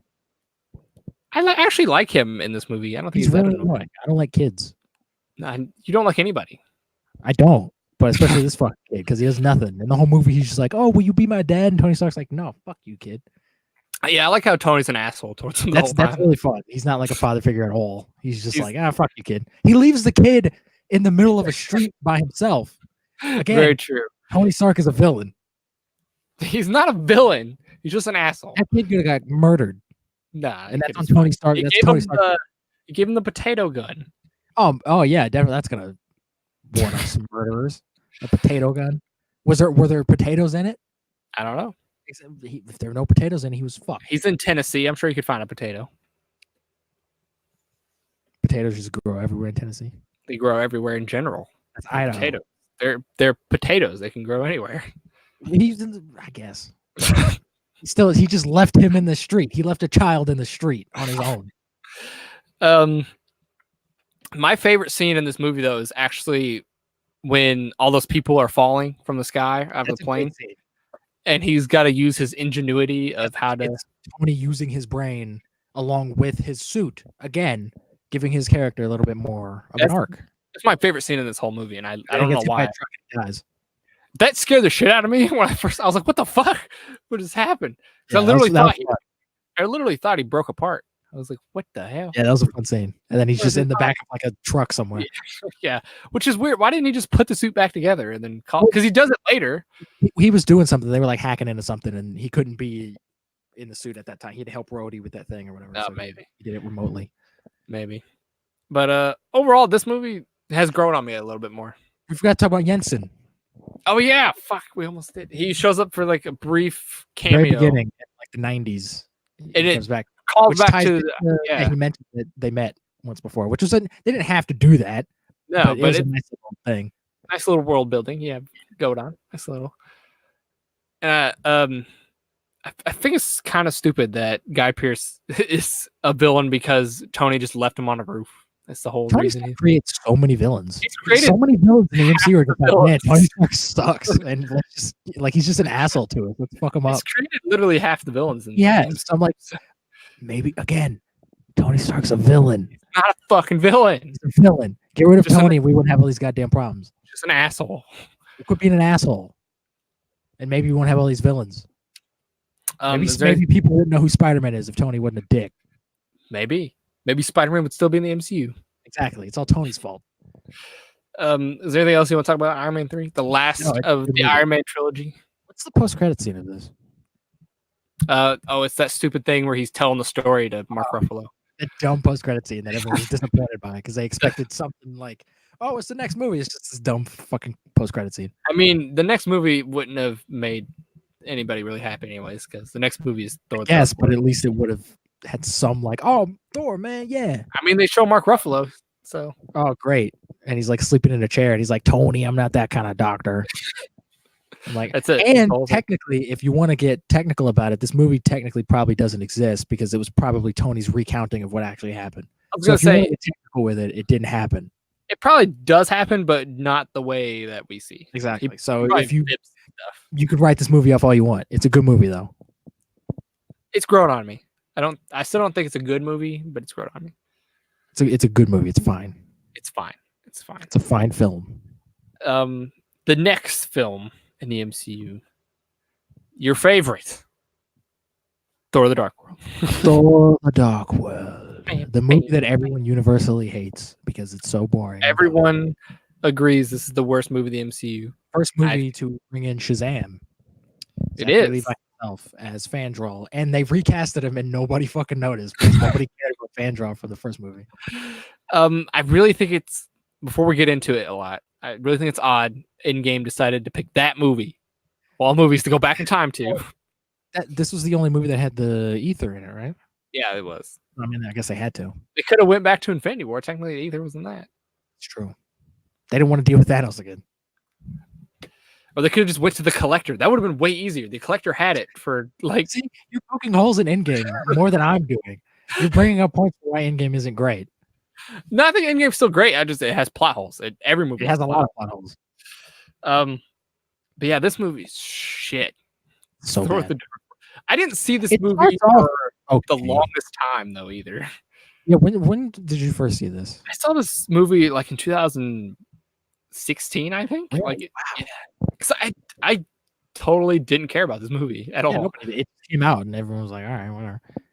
It starts off kind of promising because it starts off in that like big like war where Thor's just like hammering, blah, blah, blah, blah, and he's making jokes and whatever. And I was like, all right, maybe they listened to the criticism. Nope. The rest of the movie's boring and dumb. They completely, the Thor movies have not listened. They just have not taken any constructive criticism on any of these fucking movies. Because the one thing that everyone has a problem with all these movies is the humor. The humor in Thor 1 and 2 are so bad. And then in Thor Ragnarok, they're like, fuck you. The whole movie is just like comedy. I'm just like, because the humor sucks in the first two. They're bad. Don't do it again. If people don't like it in the last two movies, don't do it again. They did it better, though. That's the thing. They didn't, though. You think that. It's just as dumb and stupid, and I'll explain why when we get there. You think that. But going back to that beginning scene, I don't know if you've noticed, but that scene, the scene where Thor comes out of the portal and like grabs his hammer, is the exact same shot as Captain America grabbing the hammer in Endgame, like pulling it back when he threw it at Thanos. It's really weird. Yeah, it's almost beat for beat the same. Like they move, like the way they move to catch it and then come back and look at the camera, it's exact same. It's really weird. That happens in Civil War with Black Widow and Spider-Man. When they're both in that line, they both kind of look over at Tony, and it's exactly like the same movement. It's almost like they just took Scarlett Johansson and just covered her in Spider-Man paint. They may have just exactly. They look at Tony at the exact same time, and then they look back, and I'm like, you wouldn't have noticed that, but I've seen that movie so many times, I fucking picked that up, and it's now I can't unsee it. Well, if you ever watch Thor: The Dark World and Endgame again, I'm not going to. I watch Endgame, but not Dark just World. think of that. It's the exact same scene almost. You ruin this movie even more for me. But yeah, the villains in this are one of the worst villains in the MCU. The Dark Elves. I don't even Malekith. That's the main name. Which Malekith looks kind of like neat in the comics. He's boring as shit. But in this, I said he looks neat in the comics. He doesn't even kill Thor's mom. Some other dude does. Yeah, it was Curse or whatever, the big monster guy, which he actually looks kind of cool. He is. He would have been a better villain. He would have. And it's weird that because like in the middle of the movie, he just like takes steroids or something. Like he's just some dude, and then they just give him like, here's some steroids, and he just like he's just jacked. He turns into this big Hulk man, and then I'm like, all right, none of this is explained. And then they go to Dark Elves live on this like green, ugly planet where there's just nothing. I'm like, all right. There's so many weird things that happen, and then stuff. I'm like, all right. All the Earth stuff is boring as shit. Like I know stuff is part of the Thor movies. Like Natalie Portman is terrible in this. She does not try at all. She just doesn't do anything. She's asleep half the movie. Yeah, and she's possessed by the Infinity Stone. Oh, there's an ether in me. Oh, and she falls asleep. It's so bad. Right. And the writing in this isn't better than the first Thor movie. And I think they know that because there's that one scene where Loki and Thor are like escaping in that ship or whatever, and Loki's just like constantly talking, and then at one point Thor's just like, shut the fuck up, and he like pushes him out of the ship. He's just like, you're so fucking annoying. So I think the writers like halfway through writing this, they were just like, this movie sucks. Let's just like make fun of it for the rest of the movie. I think maybe they like were somewhat self-aware that this movie's dumb, but either way, it's not good. It's not entertaining or fun. No, and this actually, I forgot to mention this. Phase 2 every movie has a part where a limb gets chopped off, and that's an homage to Star Wars. I don't know if you've noticed that. And but technically not, because the limb that gets chopped off in Dark World is fake. But it gets chopped off. But it doesn't, because it's an illusion. But it does. It's not real. It doesn't actually have to get chopped off. It's just an homage. It doesn't matter. It's not real, so it doesn't count. But yeah, it's an homage to Empire Strikes Back. And also, that happens in Civil War too, which is weird because that's part of Phase 3. Who gets their hand chopped off? He loses his arm at the end of Oh yeah. Civil War.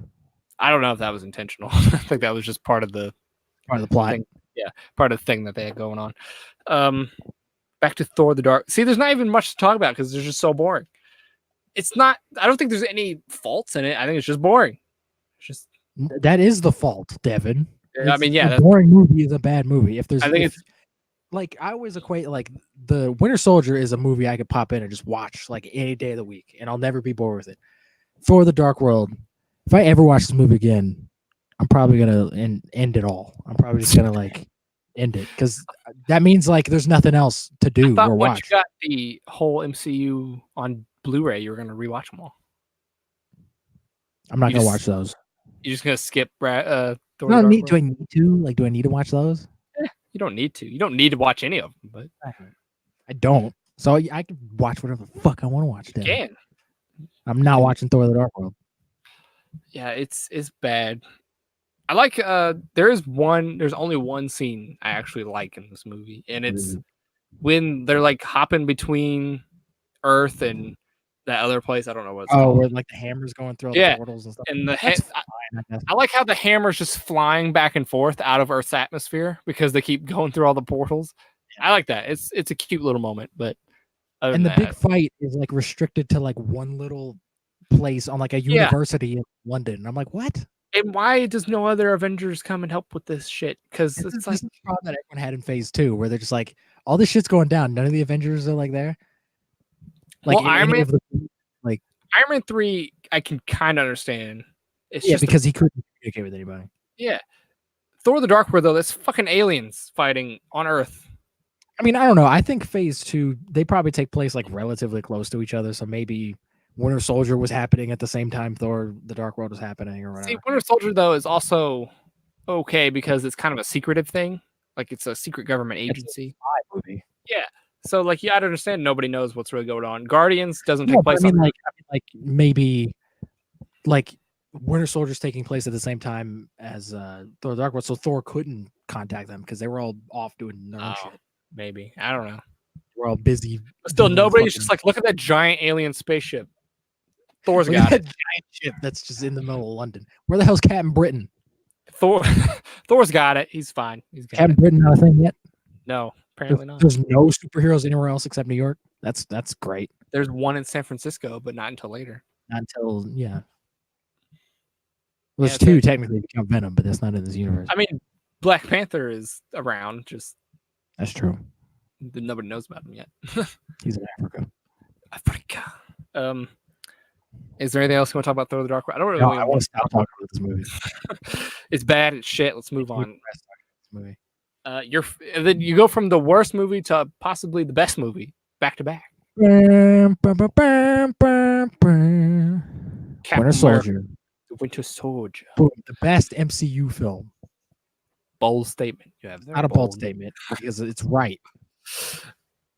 Basically, we have everybody returning. The only new person is Robert Redford, I think. Really, Anthony Mackie. And Anthony Mackie. Yeah, I forgot about Anthony Mackie. And it's so cool to see Robert Redford in a fucking comic book movie because Robert Redford's like an old school, like classical actor. He's been in so many old school, like classic movies, and then he's just here and he's a villain, and he's a dope villain. He is. He's a really good villain. He's a really good villain. He's one of my favorite parts of this movie. Yeah. Chris Evans just fucking knocks it out of the park as Cap. This is the movie where he became Cap to me, where I was like, he's fucking Captain America. Hell yeah. The opening scene with him jumping into that boat, and he just fucking kicks that dude off. That dude's dead.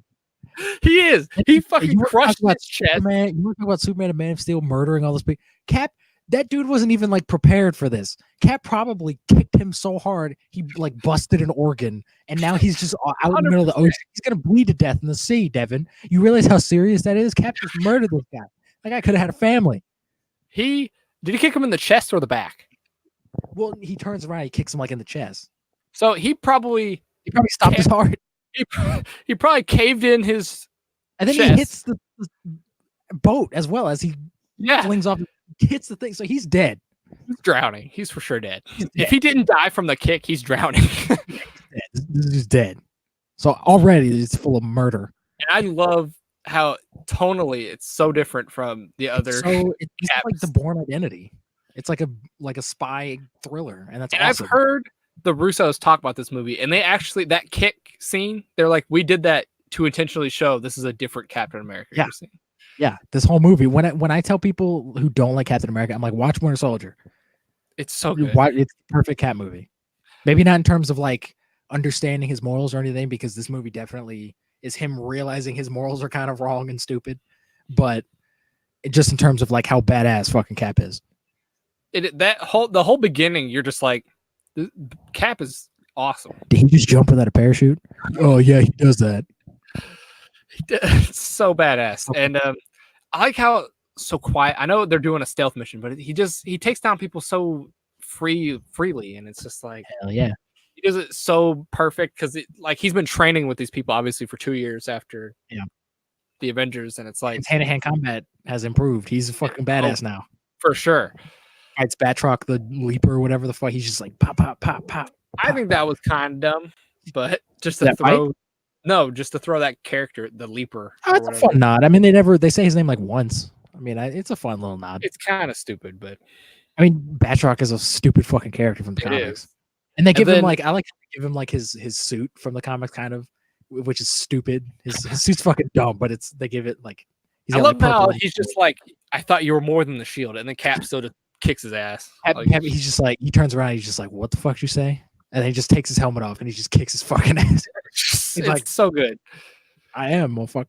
And then I think this is the best incarnation of Black Widow we have in a movie. Personally, I think I would say so. This is definitely she feels kind of different in this movie. She's a little bit more like seductive and like trying to like be sexy and all that stuff. She wasn't like she kind of was that in Iron Man 2, but then in Avengers she's not really that. And then when we see her later on in the other movie, she's not really that. But for some reason in this movie they decided to make her that. I mean, that's how she is in the comics. So yeah, I know, but it's just she's never like that again in any of these movies. Yeah, which is weird. I think the Russos figured out, they're like, yeah, this isn't gonna work. So yeah, let's just make her like the comics, like whatever.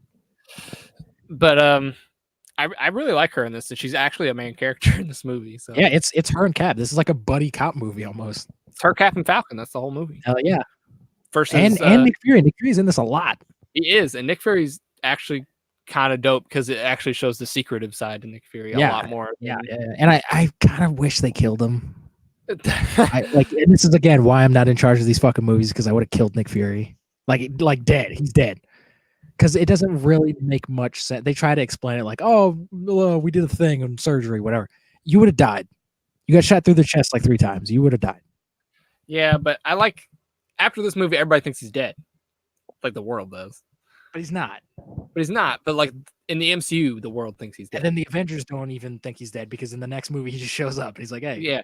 He just shows up in the barn or whatever. He should have died. Yeah. Because he doesn't do anything after this movie anyway. He should have died. He shows up in Age of Ultron, then Infinity for a second, and his cameo is pointless in that fucking movie. And then he does nothing in Infinity War. He gets zapped away in Infinity War. So he dies anyway. So, oh man, that's important. It is. And then he shows up at Tony Stark's funeral. Captain Marvel's so important to that fucking movie. She is. She saved the universe like 3 times. Not in that movie. She didn't save shit in that movie. Oh, in Captain Marvel? Oh yeah. No. She saved the Skrull baby. What? No, I mean in Endgame. She didn't fucking do shit. Oh, she did. They didn't need it. She didn't do shit. Why didn't she take the gauntlet? She saved the world like 3 times. Not in Endgame. Yeah, she did. When did she save the world in Endgame? When Thanos was about to snap, she stopped that. Tony stopped that. No, she Tony didn't. grabbed the thing and took all the stones. There was another moment. If she's so fucking special and powerful, why didn't she take the gauntlet? Why didn't she put on the gauntlet when she had it in her fucking hand and snap? Because she didn't think that she wanted to take it back. She didn't want to use it. She wanted to take it back in time. The whole thing and just been like. She later on tries to put it on, but Thanos stops her. Well, maybe she sucks then. Captain Marvel sucks. Get back to Endgame. We're talking about Winter Soldier. I don't know how we got to Captain Marvel from Winter Soldier. Fury. Oh yeah. And I wish they never, again, going back to Captain Marvel, but I wish they never revealed like why his eye was like that, because when we see it finally in Winter Soldier, it's so cool. And I'm just like, oh, like don't tell us ever, but then they did.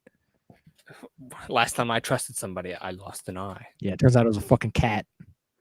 It was a flurkin. It's fucking whatever. It's an alien cat. And then in the middle of this movie, I like how they drop hints throughout most of the movie. Like, okay, Shield's bad. They kind of drop hints, and then finally you see it in the elevator scene, which is one of the best scenes in the fucking movie. Hell yeah. I love that they referenced it in Endgame, and I love the scene just as a whole. That's so cool. It's when I saw that scene in theaters, I was like, holy shit. Like, it was fucking really cool. That was the Daredevil hallway fight before the Daredevil hallway fight. It was. Because he's just locked in this room, this little itty room with like 20 dudes, and he's like, okay, how the fuck is Cap gonna get out of this? Yeah, and he takes down that like ship, like when he goes to leave, he takes down that like big ship just like on his own. Yeah, like, he just throws the shield at cool. him. That's so cool. He does like a series of backflips and then the ship explodes, and I'm like, fuck yeah. That's so cool. It's so good. It's so dope. They played on Cap's fighting style so much in this movie, and it worked so well. Good. How do you feel about Bucky in this movie? Because he's the main. Bucky's really good, and I love how his theme is like horror movie shit. Whenever he pops up, it's like, I'm like, that's fucking terrifying. The only issue I have is that I think he should have wore his mask more. I hate how they took his mask off to reveal it's Bucky, then he never wears it again. It's like, well, I mean, why would he need to wear it again? Because other people still may not know who he is. Oh, who the fuck knows who Bucky Barnes is? I think his mask is dope too. I think Bucky Barnes to the general public is dead. So like, they don't know who the fuck he is. He still should have kept it on. I mean, it does look cool with the thing and then the goggles and stuff. It looks cool. He looks tight. I don't know how big of a twist it was, Bucky being Winter Soldier, because I already knew going in. For like people who read the comic, probably not a big thing. It was still cool seeing Cap like, oh, like Bucky, fuck, like that was still a cool moment. But I'm sure for people who didn't know that shit, that was probably a big thing. I know, that's why I wish I knew somebody who hadn't known beforehand and be like, was this good? Like, did you think this was good? Yeah, that'd be kind of yeah. Like, did this blow your mind or no? I don't know. See, I don't know because I already knew before going in. Oh. And then this also plays on straight from the comic is when Winter Soldier punches Cap's shield with his metal arm. And I love the fucking noise it makes. It's just that bell ring. Yeah, it's so dope. It's so cool. And we get that knife fight. They have a dope knife fight where they're just like flipping the knife around like fucking down. I'm like, oh man, this is so like Bourne Identity. It's insane. I heard Sebastian Stan trained for like 2 weeks with that knife scene. Yeah. He tried so hard. And it turned out really well. It's so fast paced, but you're just like, holy shit. Like he could just stab. This movie was kind of filmed during that era of shaky cam when action scenes look like garbage. And this movie does that a tiny bit, like towards the beginning, it's like a little too shaky. But as the movie goes on, it like you can see everything. And that fight is really good because you can actually fucking see what's going on. You can actually see them, like the choreography and whatever. It's not just like a million cuts to hide that the actors don't really know what the fuck they're doing. For sure. And what do you think about Anthony Mackie's introduction as Falcon? Anthony Mackie's great. I never in a million years thought we would see Falcon. Me neither. Because I thought everybody thought Falcon was the stupidest character, and they're just like, why would we put depth and made him interesting? Oh, they made him super interesting. He's way more interesting in the movies than he is in comics, I think. Oh yeah, definitely. Because he's basically a Tony Stark in the comics. He's a quippy asshole. He's just some fuck, and his cousin has like HIV or whatever. Yeah, and in the movies, he actually cares about a lot of stuff. And he's a military person, and this movie was great because when for one, I love the interaction when Cap first meets Falcon as well, where he's like on your left, and they do that thing. That's a cool way to open the movie and a cool way to have them like, meet. But when they meet up again and Falcon is at like a PTSD meeting or whatever those meetings are called, that they throw. Yeah, like I know what you're talking about. That's like serious shit. It is. It's a serious fucking scene, and Cap and Falcon have like a real conversation about like what do you enjoy doing? He's like, I don't know, and it's just like it's so good just in terms of like character building and character development. It's not just jokes every 15 fucking seconds. There's actual serious shit going on, along with some jokes later on. It is. It's really good, and I like it. Why are you so fucking heavy? Oh, I had a big breakfast. That's a fun moment, but that's at the very end. I think they bounce off each other really well. They do. They have great chemistry. They do. Really good. Overall, though, this movie's just so good. It is. Very good. I love it. there's not much else to talk about. I think in terms of bad. Is there anything you could just pick out that you're like, I don't like this at all, and I wish it wasn't in it, besides not killing Nick Fury? I mean, there's some questionable CG in this movie, like when they CG Haley Atwell's face for some fucking reason. Makeup is a thing for a reason because it looks real. Her old lady face does not look real at all, and it kind of takes me out of the movie. And there's some CG towards the end, like with the big ships and everything, that it's just kind of like, oh, like, all right. And I kind of like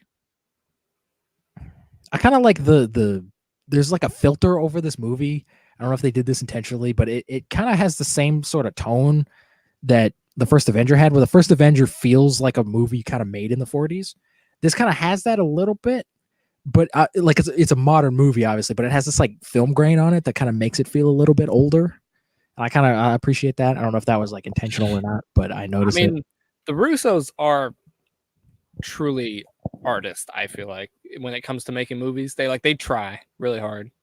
Oh, they care, yeah. And they even said when making this that they didn't like Captain America and they wanted to make Captain America fucking really cool. So they tried like everything possible to make him fucking cool, and they did. I think they did really well at it. Succeeded. I'll agree with you. This is my favorite MCU movie to date. Shit. I didn't know that was number one on yours too. It is my number one to date. Who knows? Maybe in the future something else could beat it. But nothing's beaten it yet. Nothing has. Infinity War came really close in my mind. Something should have beaten it, but it fucking didn't. What? Black Panther. Oh. Maybe if the Russos direct Black Panther, it would. Dude, if the Russos directed Black Panther, I would never need any movie ever again. It'd be the best movie on the planet. But that's never gonna happen because they're two crusty white boys.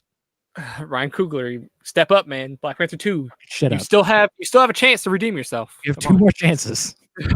You have one more, technically, because if Black Panther 2 sucks, fuck Black Panther 3. Yeah. Any end notes for Winter Soldier? No, it's a great movie. Go watch it. I'm sure. Like, we're not talking about super critical about these movies, but like, because I'm sure if I like analyze this fucking movie, I could probably find plot holes and whatever. If we were super critical about each of these movies, this would take us all day. Yeah, we're not doing that. I'm just going to talk about the movies I like and don't like. Yeah. We didn't. What was the end credit scene for this? Was it the Scarlet Witch and Quicksilver thing? Is that what that was? How'd you feel about that? That's fine. I knew it like beat for beat going in because someone spoiled it fucking on the so I'm like, all right. I don't feel like it fits in this movie, but I guess you kind of have to put it here. But it doesn't. Well, they didn't even really need it because like who the fuck? Because people, it's not like that would get anybody who doesn't know the comics excited because they'd be like, what the fuck is this? There's a fast guy and a woman who can like move blocks with her mind, and there's some guy with a monocle. What the fuck is going on? Like that would confuse fucking so many people. Confused me a little bit back in the day when I watched it because I didn't know about all the rights issues that I do now when it comes to those characters and stuff. So I was like, what the who? Like, is that Quicksilver? Is that who the fuck is that? I was like, are those X-Men? Like, what's technically Quicksilver, but not really because they never call him Quicksilver. I know, and they never technically called Wanda Scarlet Witch either. They are now, which is cool. They actually own the rights, so hell yeah. Because I'm tired of just calling her fucking Wanda Maximoff. That's not her fucking name. Yeah.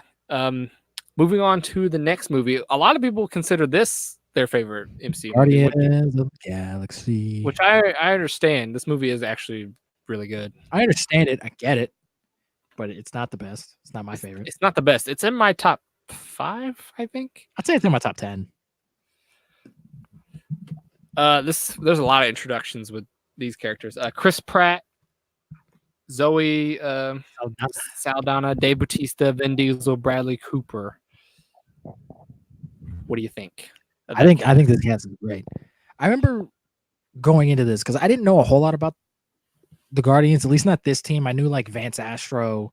I knew Yondu a little bit because he was in like the original Guardians team in the comics. I knew like those like Starhawk and all those guys. I didn't fucking know anything about like Groot or like Star-Lord or anything. So this was kind of a cool movie to go into, like not knowing anything.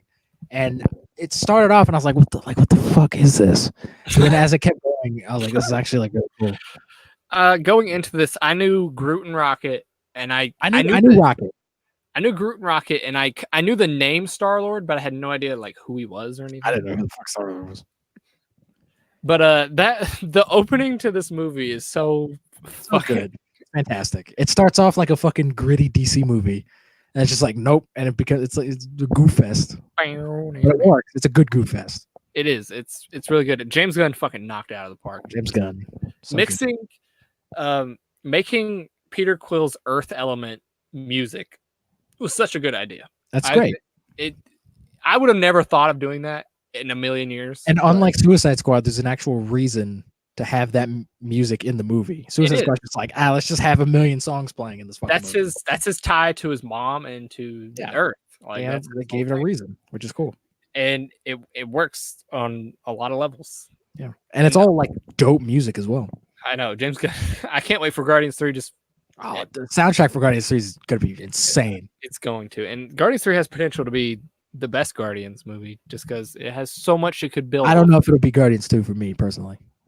Guardians 2 isn't the best Guardians movie in my mind. So because you don't have emotions. Guardians 1 is still the best Guardians movie in my mind. Guardians 2 is the best. Kurt Russell's in it. He's got a fucking dope beard. Kurt Russell is amazing. He's way better than the villain in this movie, fucking Ronan. Disgusting, Wade. Ronan sucks. Ronan does suck. He's so terrible. He's got a cool voice, but overall he's I guess, but he's constantly screaming, I will fucking bro, get the stone. He's like Krennic in fucking Rogue One. Constantly, just all the time. He's just screaming.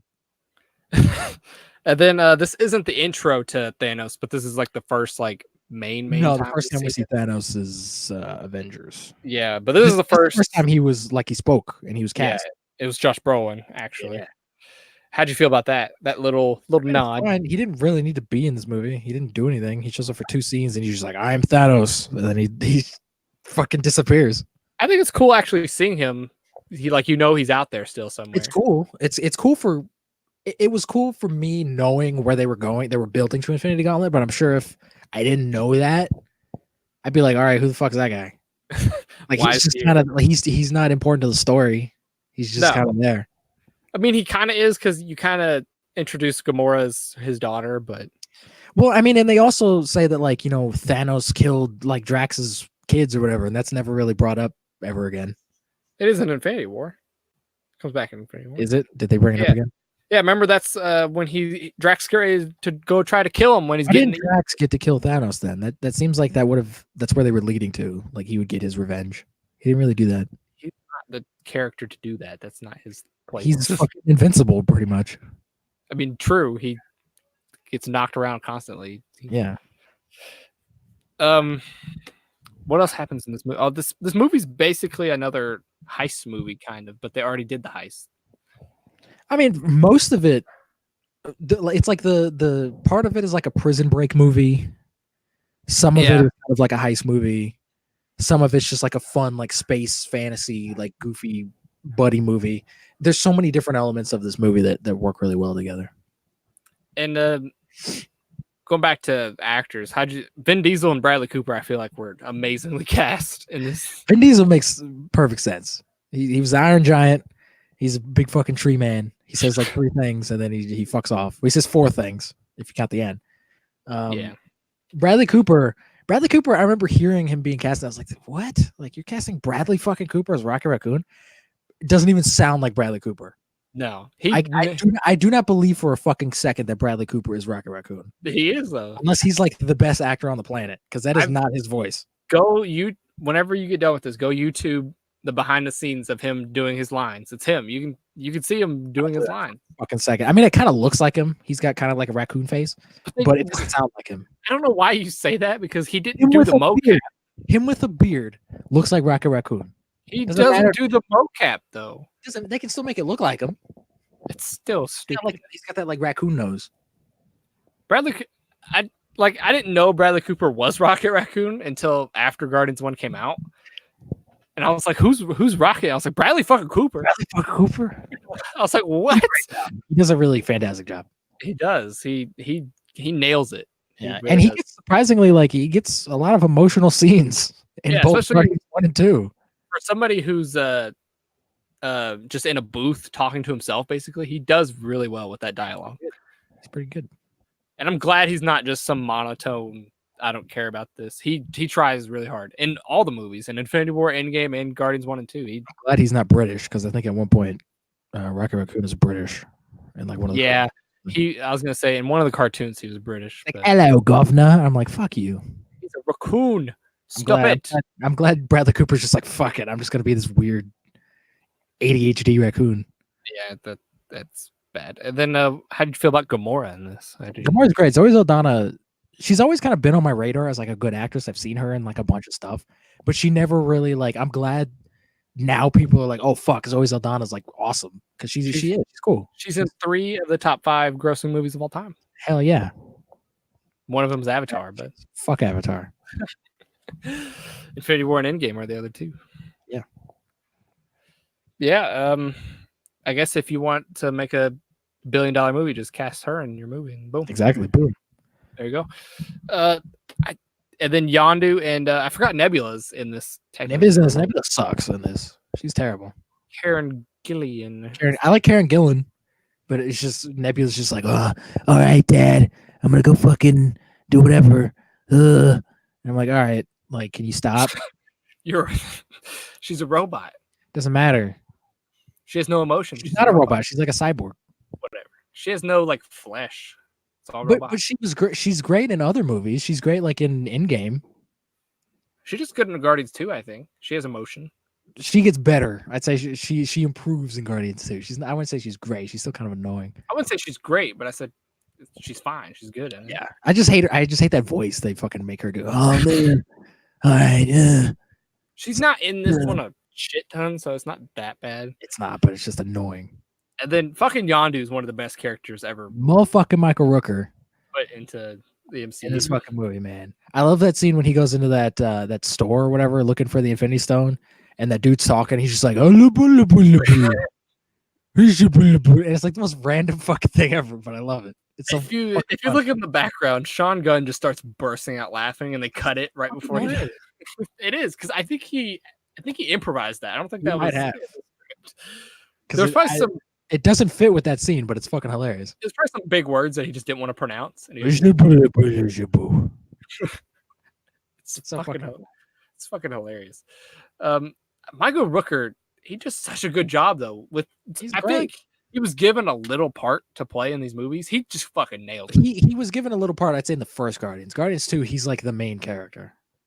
Well, yeah, because they definitely flesh him out more. Spoilers, it's because he dies, but fucking spoilers, Devin. I said before, I said spoilers. How dare you, sir? The movie's also 2 years old. You should. It is. You should have seen it. You fucks. Because I remember seeing. I wasn't super huge because like I said, I knew who Yondu was, and I wasn't super thrilled with what they did because that's not how Yondu is in the comics. At least not originally. He was totally different. He had an actual bow and arrow. He had this like big ass massive mohawk, and he was like this cool fucking guy. And then they made him like this weird like redneck gangster in space. But this like weird little mohawk and like one little arrow, and I was like, that's weird. But as looking back on it, I'm like, fucking Michael Rooker, man. He's fucking great. I love his little arrow. I think it's dope. It's cool, but it was always weird to me because I was like, they never explained that. Like, why does he just have one arrow? It's so dope. And then they play it really well in Guardians too. Like that whole the whole scene with him just killing all those guys. That was so fun. We'll talk about that when we get to it. All right, I'm sorry. I like we actually get to see Xandar. I like that. Xandar, yeah. Universe building. We get the Nova Corps. And fucking John C. Reilly. I don't believe anyone's 100% of a dick, man. He's really good in this too. He has, even though he has just funny lines throughout the whole thing. Hey, Star Prince. he's so good. I wish he was in it more. He's barely in it. I wish he was in it more. Do you think they should have cameoed Nova in this? It would have been neat if maybe we just saw like one scene of him like bringing someone in and they were like, oh, Mr. Writer or whatever. Like, and then they're just like, that's it. Like, don't cast just like anybody. Something. Like, you don't think they should have cast anybody? I mean, they could have. Matt Damon. Could have cast Matt Damon. He would have been dope. But they could have shot it from like behind and just had him like, oh, Mr. Writer. And then you just like walk past him or something. Like, that would have been fine. I think Nova cameo would have been fucking. This would have been the best place to introduce Nova. They'll do it eventually. They will. Everybody wants. Fucking Xandar dead. Yeah. Everybody wanted Moon Knight, and I never thought that would happen, but then they announced it. So I've been waiting for Moon Knight for like 15 years, dude. I'm so excited. Even though he's not a movie, which I'm glad. I think a show would work way better. It's so good.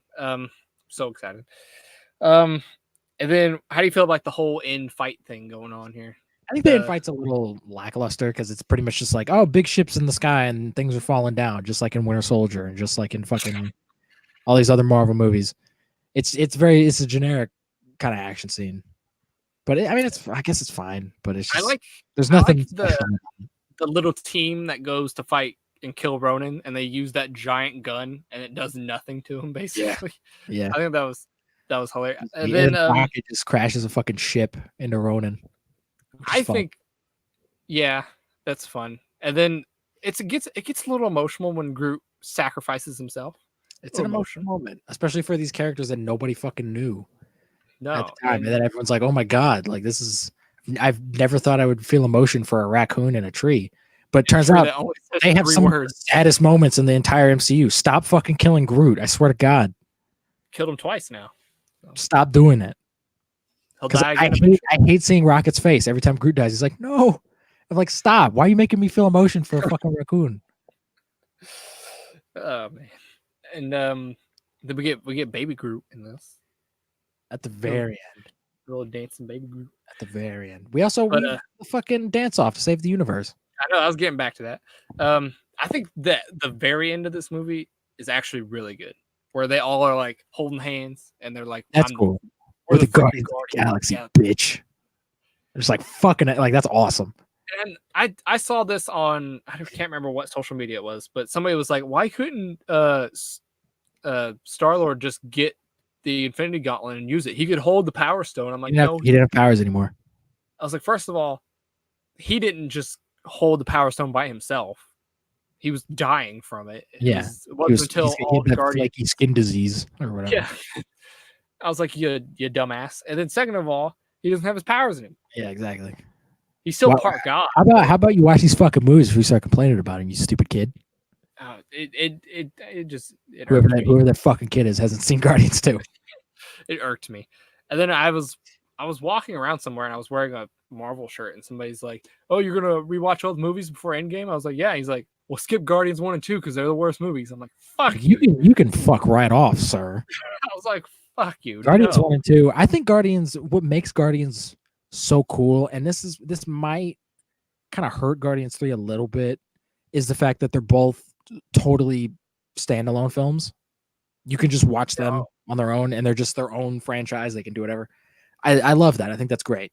I was a little worried when Guardians 1 came out because I was like, how does this connect to anything? I wasn't worried about that because I was like, this doesn't need to connect. Like, this can just be its own thing. Like, it's fine. I wasn't worried about it connecting, but I was like, what was the point in me watching this movie? That was I can see that. That's what I was like. I know it's because there's an Infinity Stone in it, but the point is to fucking have fun. But I was like, what does that contribute to the rest? But once Infinity War comes around, I'm like, okay. And I'm glad they waited because everyone thought the Guardians were going to show up in Avengers 2, and I'm glad they waited until Infinity War to have them team up with the Avengers. There was no point in them coming in Age of Ultron. So. Yeah, but we didn't know it was Age of Ultron at that point. Oh yeah, true. But everyone for some reason thought the second movie was going to be Infinity Gauntlet, which was dumb. We were all idiots back then. Yeah. And then I remember before this movie came out when they announced it, everybody was like, "You really? That's what you're doing?" Yeah, Age of Ultron. Like, what the fuck? No, Guardians. When they announced Guardians. Oh yeah.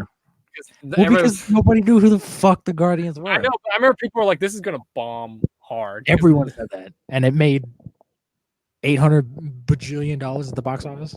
Yeah, it made a lot of money, and Guardians are iconic now. I know. After the MCU is done and over with, they will redo Guardians just because it did so well. They will reboot it, and I don't know. They'll use the name. I don't know if they'll recast the characters. I think they'll keep the name around. I'm talking about like 20 years from now. MCU's done and over with, and maybe once it's done, maybe yeah. Yeah, but before, if the MCU didn't do this, they would have never done that. They would have never made a Guardians movie ever, probably. Yeah. And I'm so glad they did because it worked really well. You wouldn't have had all those fucking Groot pop figures and shit. Yeah. Fucking teenage girls who like Groot. Is there anything else you want to talk about Guardians? No, it's a really good movie. I really enjoy it. It is. It's one of my favorites. I think both of them are in my top 10. I have to look at the thing, but I think both of them are in my top 10. Moving on to Avengers Age of Ultron. Boom. I got this for fucking $8. $8. I have the one case. What is wrong with all these goddamn cases? These cases are so boring. Like all of them. I don't know. Don't ask me. They need better cases, Marvel. I mean, Sony needs better posters, so Fuck Sony. We're not talking about Sony. we will when we get Spider-Man. We will. But that's like 4 movies from now. This is where me and you will start to bicker a little bit more because I like this movie more than you do.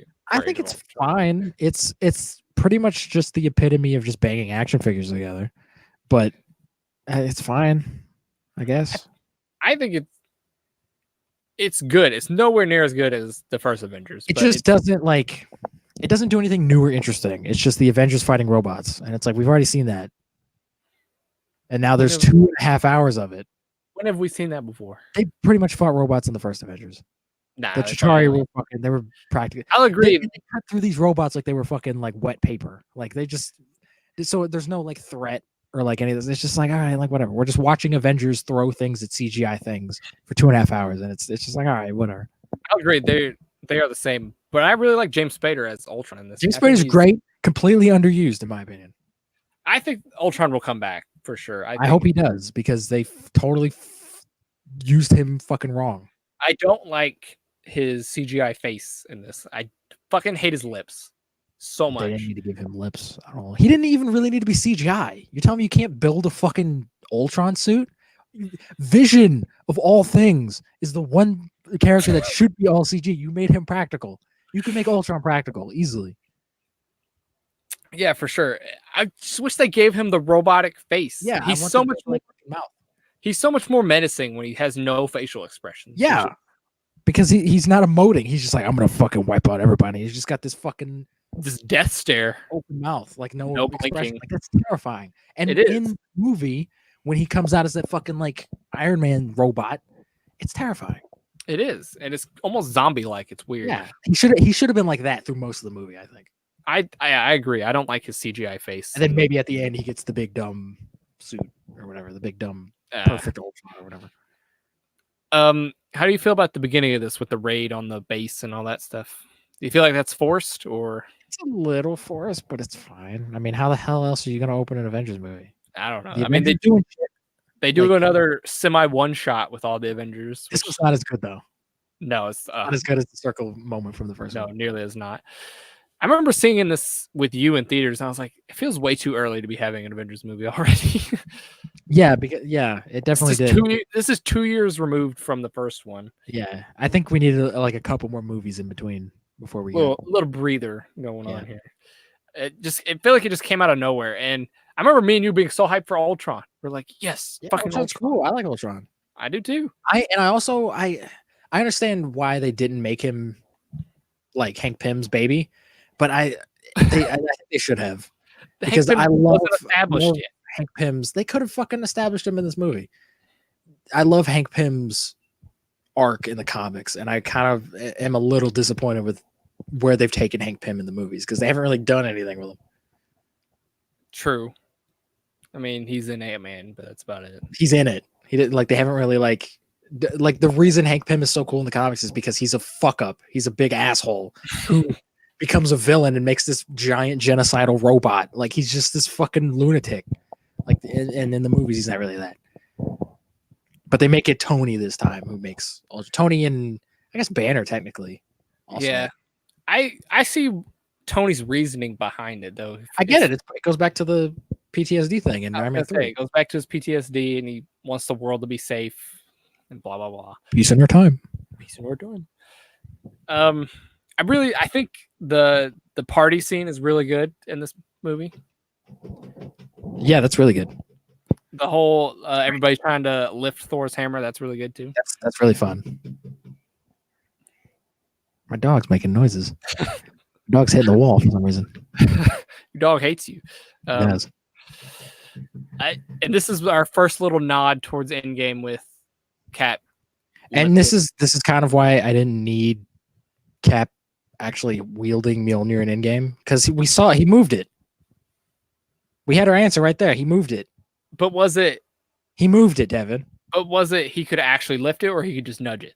if you can move it in any way, shape, or form, you can lift it. It's not like, oh, if you nudge it a little bit, you're kind of worthy. It's like, no, you're worthy or you're not. And he moved it. He was worthy.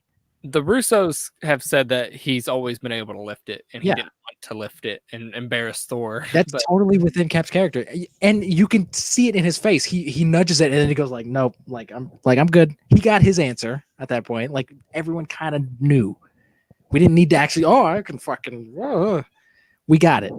Imagine if like he did that and he was like, okay, I can lift it, but then in Endgame he tried to lift it and he couldn't. Like, it just be fucking stupid.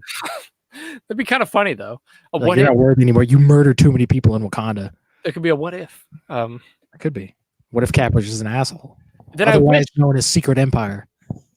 Do you think they should have let Black Widow try to lift it, because she was one of the other few characters that could lift it in the comics? No, Black Widow has no reason to be able to fucking lift the hammer. Black Widow's done so many like awful things.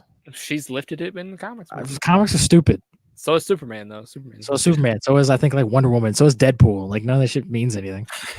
I'm just saying, there's very few people that have, and yeah, she, Cap, and Thor, Thor and Beta Ray Bill are like the only ones in the main. Yeah, I think so.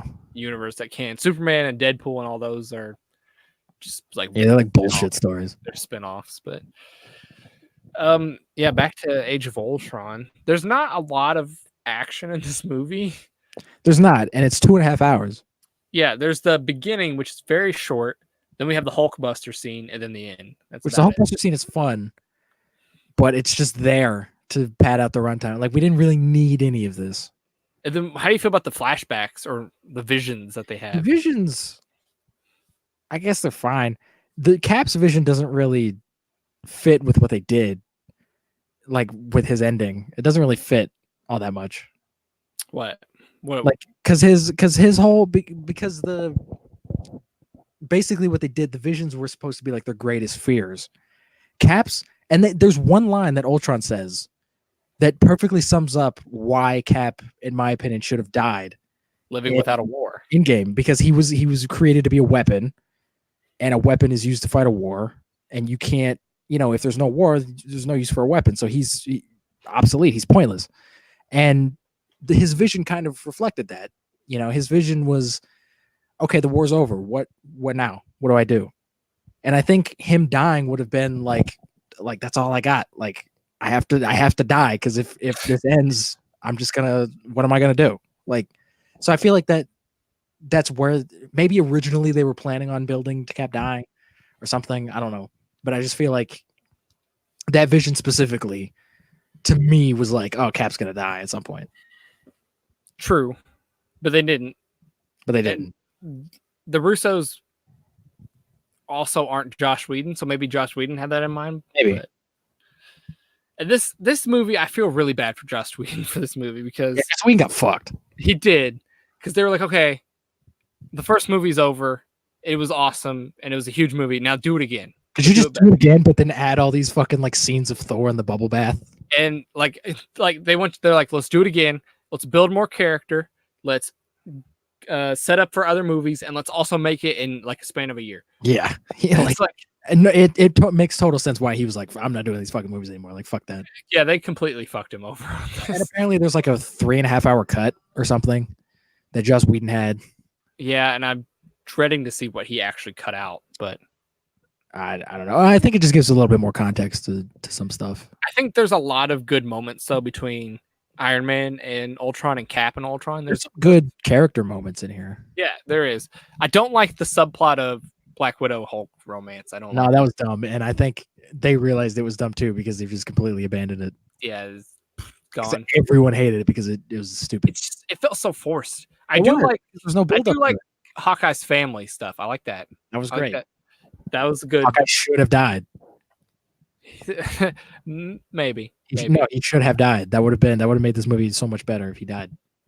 Maybe, but because this is the movie where everyone was like, "Oh man, Hawkeye's actually kind of cool." And imagine if within that same movie they just fucking killed Hawkeye, and you're like, "Oh man, I should have appreciated Hawkeye a little bit more." But no, they gotta kill the character they just introduced. That is never gonna come back, because fuck it. I remember months ago before Endgame came out, people were like, Quicksilver's coming back. Don't No. you? He's coming back. Quicksilver, we will never see that Quicksilver ever again. No, never. We're never seeing his dumb fucking hair. I also thought it was really weird coming off because this movie came out like soon after Godzilla came out, and Elizabeth Olsen and and they were wife and well, yeah, I mean that I guess that kind of makes sense because in the comics, Quicksilver and Wanda have this like incest thing going on. yeah, but still. So I guess that kind of makes sense. They didn't really play into that here, but I guess it kind of makes sense. And I wonder how when they introduce X-Men, if Magneto's, I guess, just not going to be Scarlet Witch's dad and stuff like that. But they also retcon that in the comics as well. I guess, but where it's like, oh, it turns out your dad is a Magneto, and it's like, all right, cool. Yeah. They can find a way to retroactively make it because who the fuck are the parents? We don't know who the fuck the parents are. Maybe True. Magneto did actually give birth to them, and the gem or whatever Strucker was poking them with activated. Didn't they say Tony killed their parents? Yeah, they did that thing, but maybe fucking Magneto like disappeared. Who knows? Maybe he was pissed off at Tony too, and he just left. It was like, I'm gonna go find Tony Stark. Created another villain. He created the X-Men villain. I'm gonna wait 10 years to exact my revenge on Tony Stark. Oh, turns out he's dead. Well, fuck. I waited too long. I tried. But yeah, back to Age of Ultron. No, oh yeah, we're talking about the Hawkeye farm scene stuff. I really like that, and I think it kind of stops the movie a little too much though during that. It does like, a little bit because like it just like we just cut to that for like 30 minutes and then we're back. But that's so much more interesting though than anything else in the movie. It is. But it's character stuff where it's just like, oh, the Avengers are just like chilling at this place, and they're like Tony and Cap are kind of planting the seeds for Civil War a little bit with them arguing about like on the farm when he rips the fucking thing in half. Like they're doing some interesting character stuff here, but then it's like, oh, we need to have more scenes where they fight robots. And then Nick Fury shows up on the farm scene. Nick Fury shows up. Okay, I thought you were supposed to be in hiding. And we see him again later on at the end of the movie, but other than that, it's the only time we see him. We do at the very end. He's just like chilling on the fucking thing. He's on the helicarrier. And this movie, Robert Downey Jr. in this movie, I don't think he's very good in this movie. I think he's kind of like phoning it in a little bit. He's going back and thinking about it. He's not in it a whole lot that I think. Yeah. I mean, he's in it, obviously. He's the main character in pretty much all these fucking Avengers movies. If you look at his Iron Man suit at the very end of this, it looks like ass. Okay. It's so terrible. It's the worst CGI of an Iron Man suit I've seen in these movies. Iron Man to me has always looked fake, except for the first movie. Like the CG for Iron Man, I don't know where that money they just lose that money, but it always looks fake. Because it's CGI, it's not real. Yeah, but there's so much other. They CGI entire like cities and streets and all this stuff, and it looks real. And then the Iron Man looks like ass, and I'm like, all right, maybe. Like, where's all that money going? And then we get the introduction of Vision in this. How do you? Vision was awesome because I didn't know Vision was in this movie. I didn't either because I didn't watch a lot of the trailers for this movie. I don't think you've seen any of the trailers. He's at the very end. He's like, when they showed the title and then they show another scene. Oh, that sucks. Whoever made that trailer needs to be fired. I watched the trailer recently. It's actually just his eyes opening up. Like it's a really close up on his eyes, and they open up. Well, that's fair. But yeah, it's like the Civil War trailer when they showed Spider-Man at the end. I'm like, fuck you. It was still so cool seeing him show up in that movie. But... It was, but still, you ruined it. But Vision was dope. He was, and I actually like how they used Paul Bettany as. Yeah, Paul Bettany's great. Because I thought when they got rid of Jarvis, I was like, oh man, I really like Paul Bettany. He was good as Jarvis. Yeah, he was really good. And it's weird that he's technically been in this universe since the very beginning. Like, that's strange. He wasn't in Endgame though, which is kind of sad. I really wish they would have somehow brought Vision back in Endgame so that he'll be back. He will, but he wasn't in Endgame, and Endgame was like, here's everybody, but except Vision. It's just kind of weird. Yeah. They could have easily brought him in, just be like, oh, he got rebuilt. Boom. In the 5-year span. But that'd be kind of a cop-out. Yeah, but still. We'll see him in the WandaVision show, I guess. Yeah, he'll be back, so it's fine. Yeah, this movie is the worst of all the Avengers movies for sure. Yeah. It's not the worst MCU movie by far, I don't think, but No, not even close. I still enjoy this movie. I can sit down and enjoy this movie. It's long, for sure. Fine, but like It's really long, but I can sit down and watch Really, it. it's 2.5 hours. Yeah, it's long, but I can sit down and enjoy this movie a lot. Unlike you. I can enjoy it for what it is. Like if I just want to watch Avengers fight robots for 2.5 hours. We forgot to talk. This was the introduction of Andy Serkis too. Oh shit, yeah. We forgot Andy about- Serkis is great as Ulysses Claw. and it's a little nod towards Black Panther. Oh yeah, they reference Wakanda and shit. You don't get Black Panther awesome. for another like 3 years after this, but It was a year. it was like Civil War, yeah. 2015, 2016. But apparently they weren't even going to put Black Panther in his suit in Civil War. Which is a dumb idea. Whoever But came it up was with that fucking idea. they did it because they thought they weren't going to get Spider-Man. And Yeah. then they got Spider-Man and they're like, well, fuck it, let's just leave it. Which is awesome because Civil War is an awesome movie. It is. But is there anything else you want to talk about Age of Ultron? Not really. It's not great. What about the end credit with Thanos? And he's like, I'll do it myself. That end credit scene sucks. That confused the fuck out of me. Because it's like, all right, we knew that. I thought somehow they were going to make it to where Ultron was connected to Thanos, but he's not, I guess. Yeah, he's... Because that's what it kind of implied. Like, he was like, I'll do it myself. And then... Fine, I'll do it myself. I was like, oh, so did he create Ultron? Well, no, I think he said that because Ronan... He sent Loki to go get one of the stones, and Loki fucked up. And then Ronan was going to get one of the stones, and then he fucked up. So I think he's like, fuck it. Like, I'll just do it myself. I think that's what that was. And they should have put that at the end of Guardians. They should have, but they really didn't. Confusing. Because they needed an after credit scene for Avengers 2. You could have just done something with Ant-Man. Yeah, they could have. Oh, well. But they didn't.